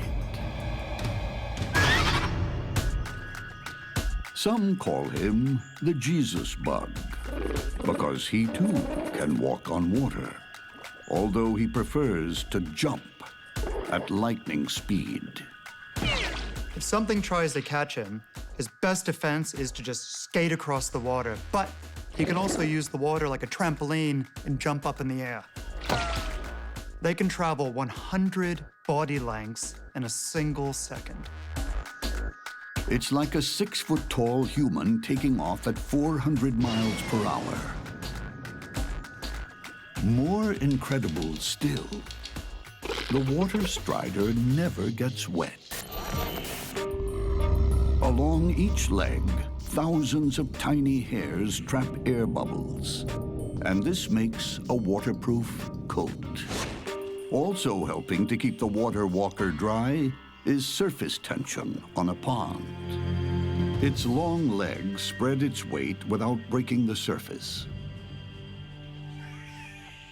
they distribute their very light weight in such a way that they don't break the surface tension of the water. This allows them to use the water as basically a big piece of bendy rubber. Buoyed by this skin of water, the strider wields a lethal weapon. It's a giant proboscis that spears and kills its prey. It also doubles as a drinking straw for insect innards. Like a hypodermic needle on legs. His bite is mean. A small creature that can't handle the water soon becomes Bug Slurpee. Water striders feed on the water surface. They're basically an undertaker who make the sick and dying die.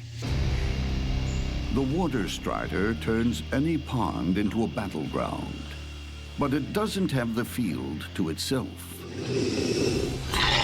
The water spider is just as comfortable on a pond as it is on land. Water spiders are able to travel across water much more effectively than most other spiders or many other invertebrates. If they were a car, they're moving on the order of 300 miles an hour. I mean, they're just incredibly fast spiders. Though this female is bigger than the strider, she still doesn't sink or get wet. She also relies on tiny hairs to make an air suit. Even more astonishing, she has tiny claws at the tip of each leg, giving her incredible grip on the water surface. If they really want to take off and run after something or run away, they're able to literally gallop on the water. They raise their legs up and are literally running across the water in a gallop. And they have relatively waxy feet and they have long legs, and so they're able to make use of a small dimple of surface tension on the water and walk on the water.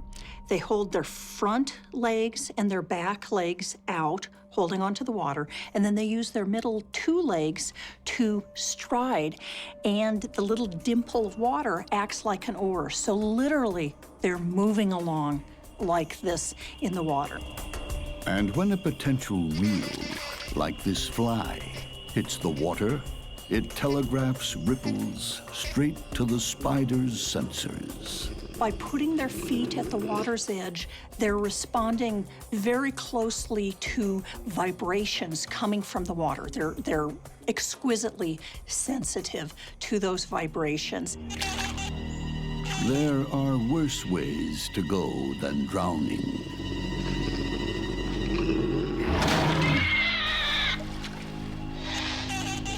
You can be killed and eaten inside out.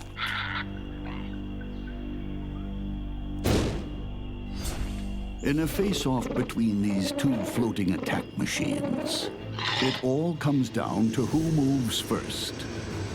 The spider is strong and fast, but the strider is even faster. The lineup is against water striders, which are fast, zippy on the water's edge. Water striders cannot compete with water spiders on strength. They need to be able to detect the danger and get away. It'll be a case of the quick or the dead.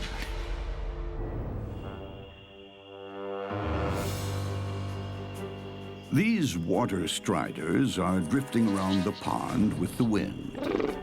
At the water's edge, the spider dangles her sensitive feet, picking up the slightest movement. The striders, too, are feeling for vibrations, but they're unaware of the spider hidden against the rock. They tend to be very nicely camouflaged. Often they have coloring that up against rock faces, you just don't see them. Unaware, two striders have drifted into easy range.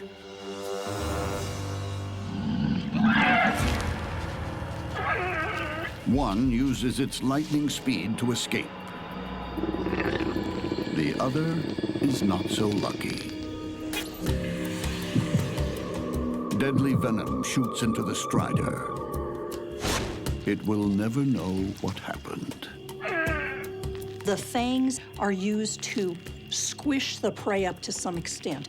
It is simultaneously regurgitating digestive enzymes. So what they're basically doing is they're dissolving the prey, turning it into a protein milkshake, and then sucking it down.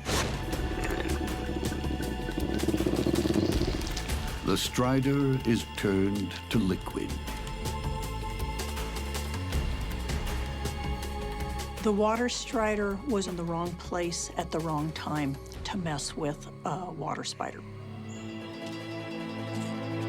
In bug water world, no one gets wet, but you can become a drink. There's no place like home sweet home, unless you're a bug. Keeping a single address is sometimes impossible when your neighbors are nasty, and you may have to fight to keep your home. Who gets the spoils when a white-tailed spider tries to evict a black house spider? One thing's for sure, no one will leave without a fight. Like us, some bugs invest a lot of work in their home. This black house spider has found just the right hole in just the right tree. Then added improvements. A vast web around the entrance, superglued to the surrounding bark. Anywhere that they're able to find good supports for their webs provides them with some retreat area. This is where they build. And so building in trees, building next to houses, it all works. Its seclusion is no accident. The black house spider is a master of ambush. Dinner is always home delivered. Victims, like this unsuspecting cockroach, have no idea they're even on the menu. The web looks ramshackle and ineffective. Quite the contrary. It's like an elastic minefield. It's silk that can stretch 400 times its length. It's really, really stretchy silk, and there's a lot of it. If you've got a small insect that has hooks, it has little spines on its legs, it really gets entangled very easily in the silk, and as it's trying to push itself away, it gets more and more entangled in the silk. The lightest touch on the silk transmits straight to home base. Black house spiders really are completely attuned to vibrations. They're not using vision to find their prey or to avoid predators. It really is this acute sensitivity to vibrations in their web. Few creatures see this ambush coming.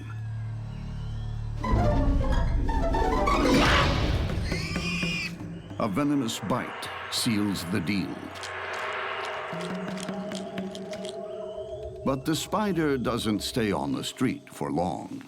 It always eats in. Not all spiders are homebodies. Some are drifters, like this white-tailed spider. She's not tied down with webs and maintenance. She's a roaming assassin who prefers to eat out. The white-tailed spider is not fussy. It'll eat pretty much anything that it can encounter, but its favorite meal is the black house spider. Today, the whitetail is ravenous. She's like a bloodhound, sniffing scent trails from potential victims. But she's not using her nose. She doesn't have one. The tips of her legs are equipped with scopulate hairs. Underneath the hairs are chemical sensors that guide her to her target. Because the white-tailed spider uses its feet so much, it's absolutely important that it keeps them very, very clean. And those chemical sensors have just detected a black house spider. Whitetail doesn't bother too much with the defense. This is an animal that's all about offense. It goes out looking for trouble. It starts the fights, and it finishes them. The roving assassin is about to become a home invader. And the black house spider won't back down. One thing's for sure, there will be only one survivor.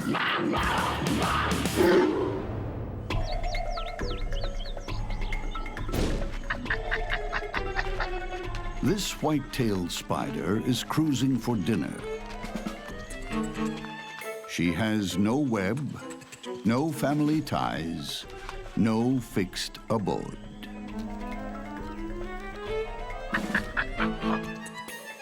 Further up the tree, this black house spider lives a different lifestyle.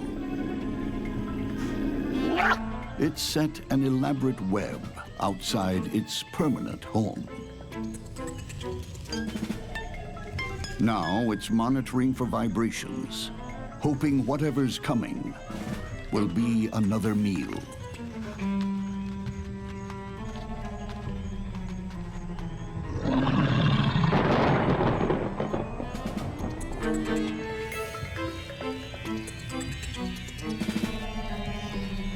But the whitetail has an ingenious plan. It'll use the black house spider's own web to lure it out. The black house is being played like an old fiddle. Whitetail is a trickster.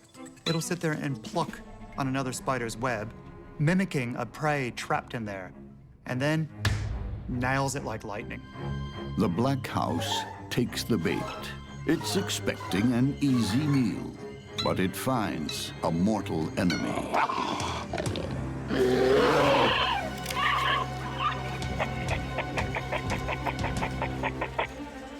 The black house throws a decoy, its own leg. Losing a leg is actually a super strategy for getting away from a predator. This black house spider has sphincters that are able to close off the blood flow so the spider doesn't bleed to death. It's far better off losing a leg than losing its life. The whitetail is left with just a spider drumstick. Now she retreats to her rival's abandoned house and seals the door to eat in peace.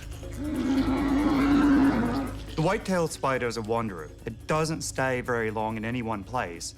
But in this case, now that it has a nice big meal in its stomach, it'll sit there and squat in what used to be the black house spider's home. But the owner's back and fighting mad.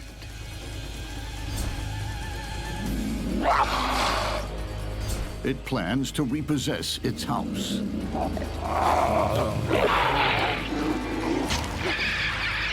This time, a body strike stuns the black house. Dropping limbs won't help it now. Venom rushes into its body, killing it.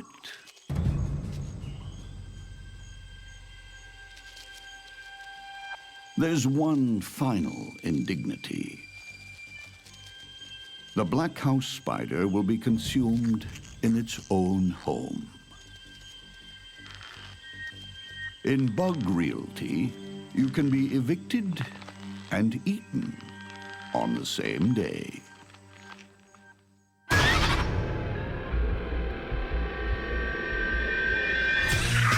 In the art of war, bugs are true virtuosos.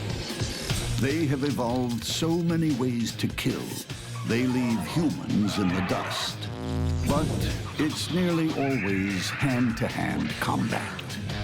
And every victory is hard won. When a wolf spider meets a Sydney funnel web spider, it's a deadly contest between the old and the new.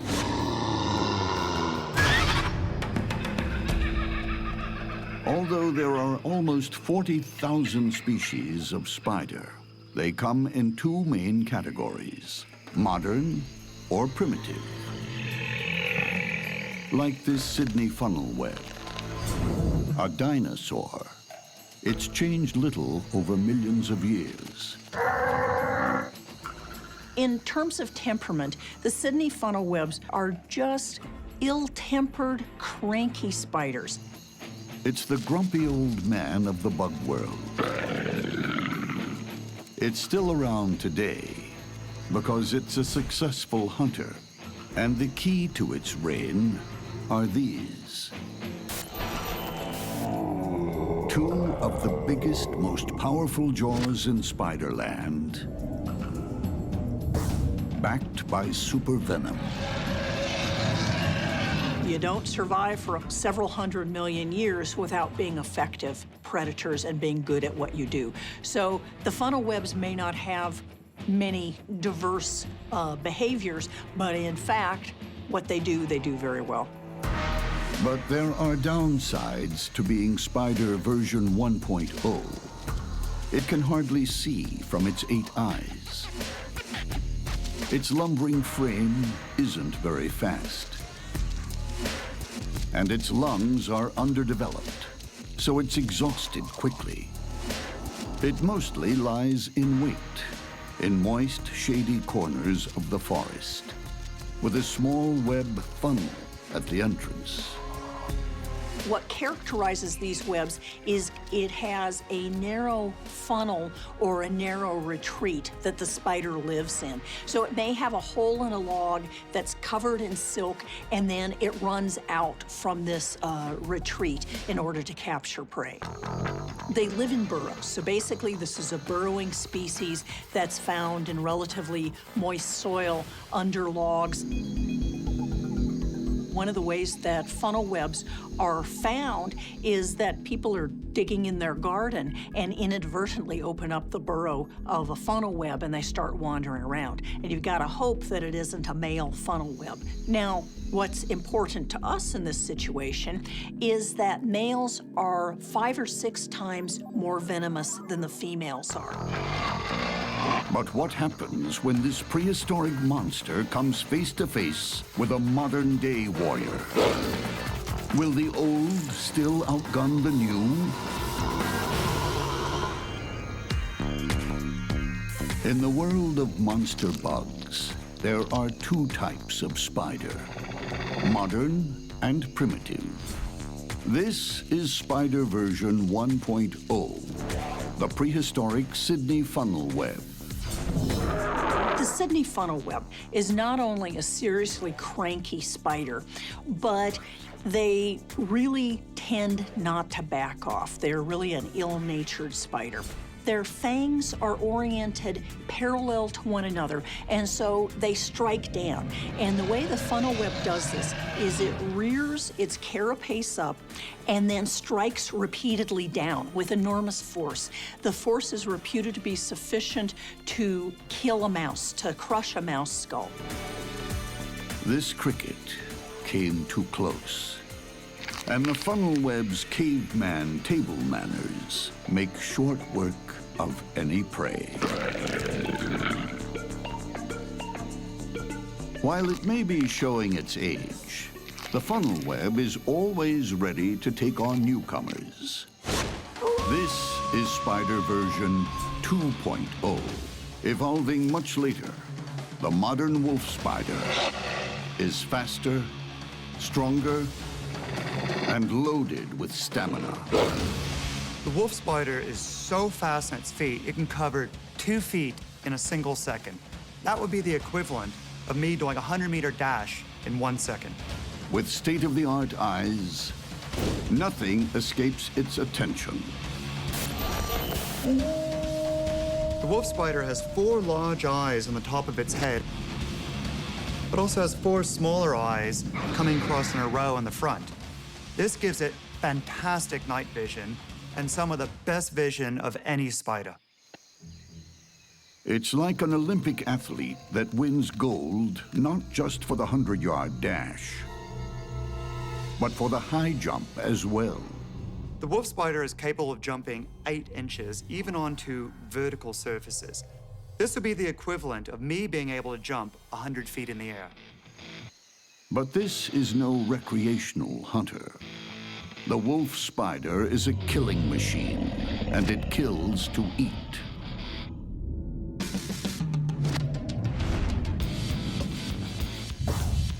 It's also a master tactician, using stealth, cunning, and patience while it stalks its prey. The wolf spider is a prowler, a ground hunter who wanders around in the dark. Once he finds a good ambush spot, he'll sit there and wait. And once he sees a good prey animal, he either jump on it or chase it down. It lies in wait for a hapless victim, like this cricket.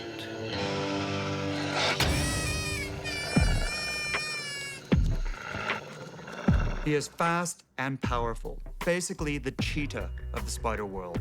He hits his prey so fast and so hard, they literally get bowled over. Sharp-eyed, fleet-footed, packing powerful venom, the wolf spider is a major upgrade from its primitive cousin. Though it can outstalk and outrun any contemporary, sometimes it has to face off with its prehistoric past in a test of evolution. The wolf spider's best defense is his ability to outrun or outjump pretty much anyone. Although wolf spiders are faster, wolf spiders have vision on their side, I don't think wolf spiders are as intrinsically tough and ill-natured as a Sydney funnel web is. It's a full moon, and the wolf spider is on the prowl. Night vision and advanced weaponry ready to go. Also on the offense, a funnel web, its legs sensing the slightest movement on its trip lines.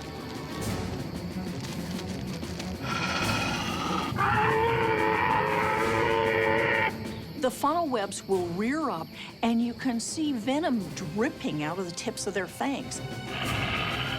And they will stay in this position for 10, 15 minutes, ready to strike should the potential predator or prey come any closer.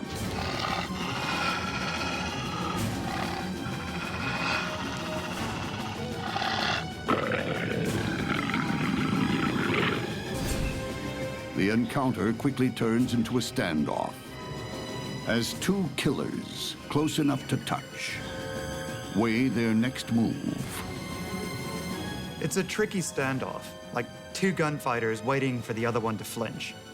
The funnel web spider has bigger fangs, but the wolf spider has the speed. One thing is for certain, the next move will be fatal.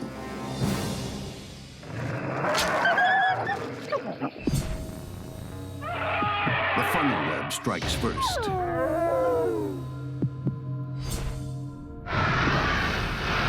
As the funnel web's massive jaws rip open the wolf spider, venom floods in.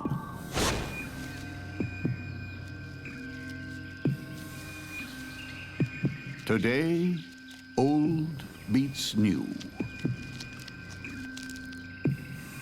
Ancient history wins the day.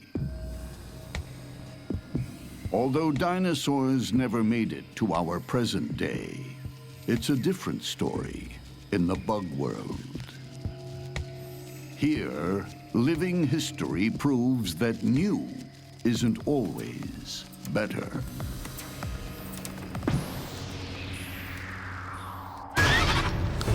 In a monster bug war, you're either victor or victim. Camouflage is no defense, against a ruthless assault. A lethal stinger is powerless, encased in a silk coffin. Speed is no match for stealth and cunning. And sacrificing a limb is no guarantee of success. When bugs go to war, only the victor lives to fight another day.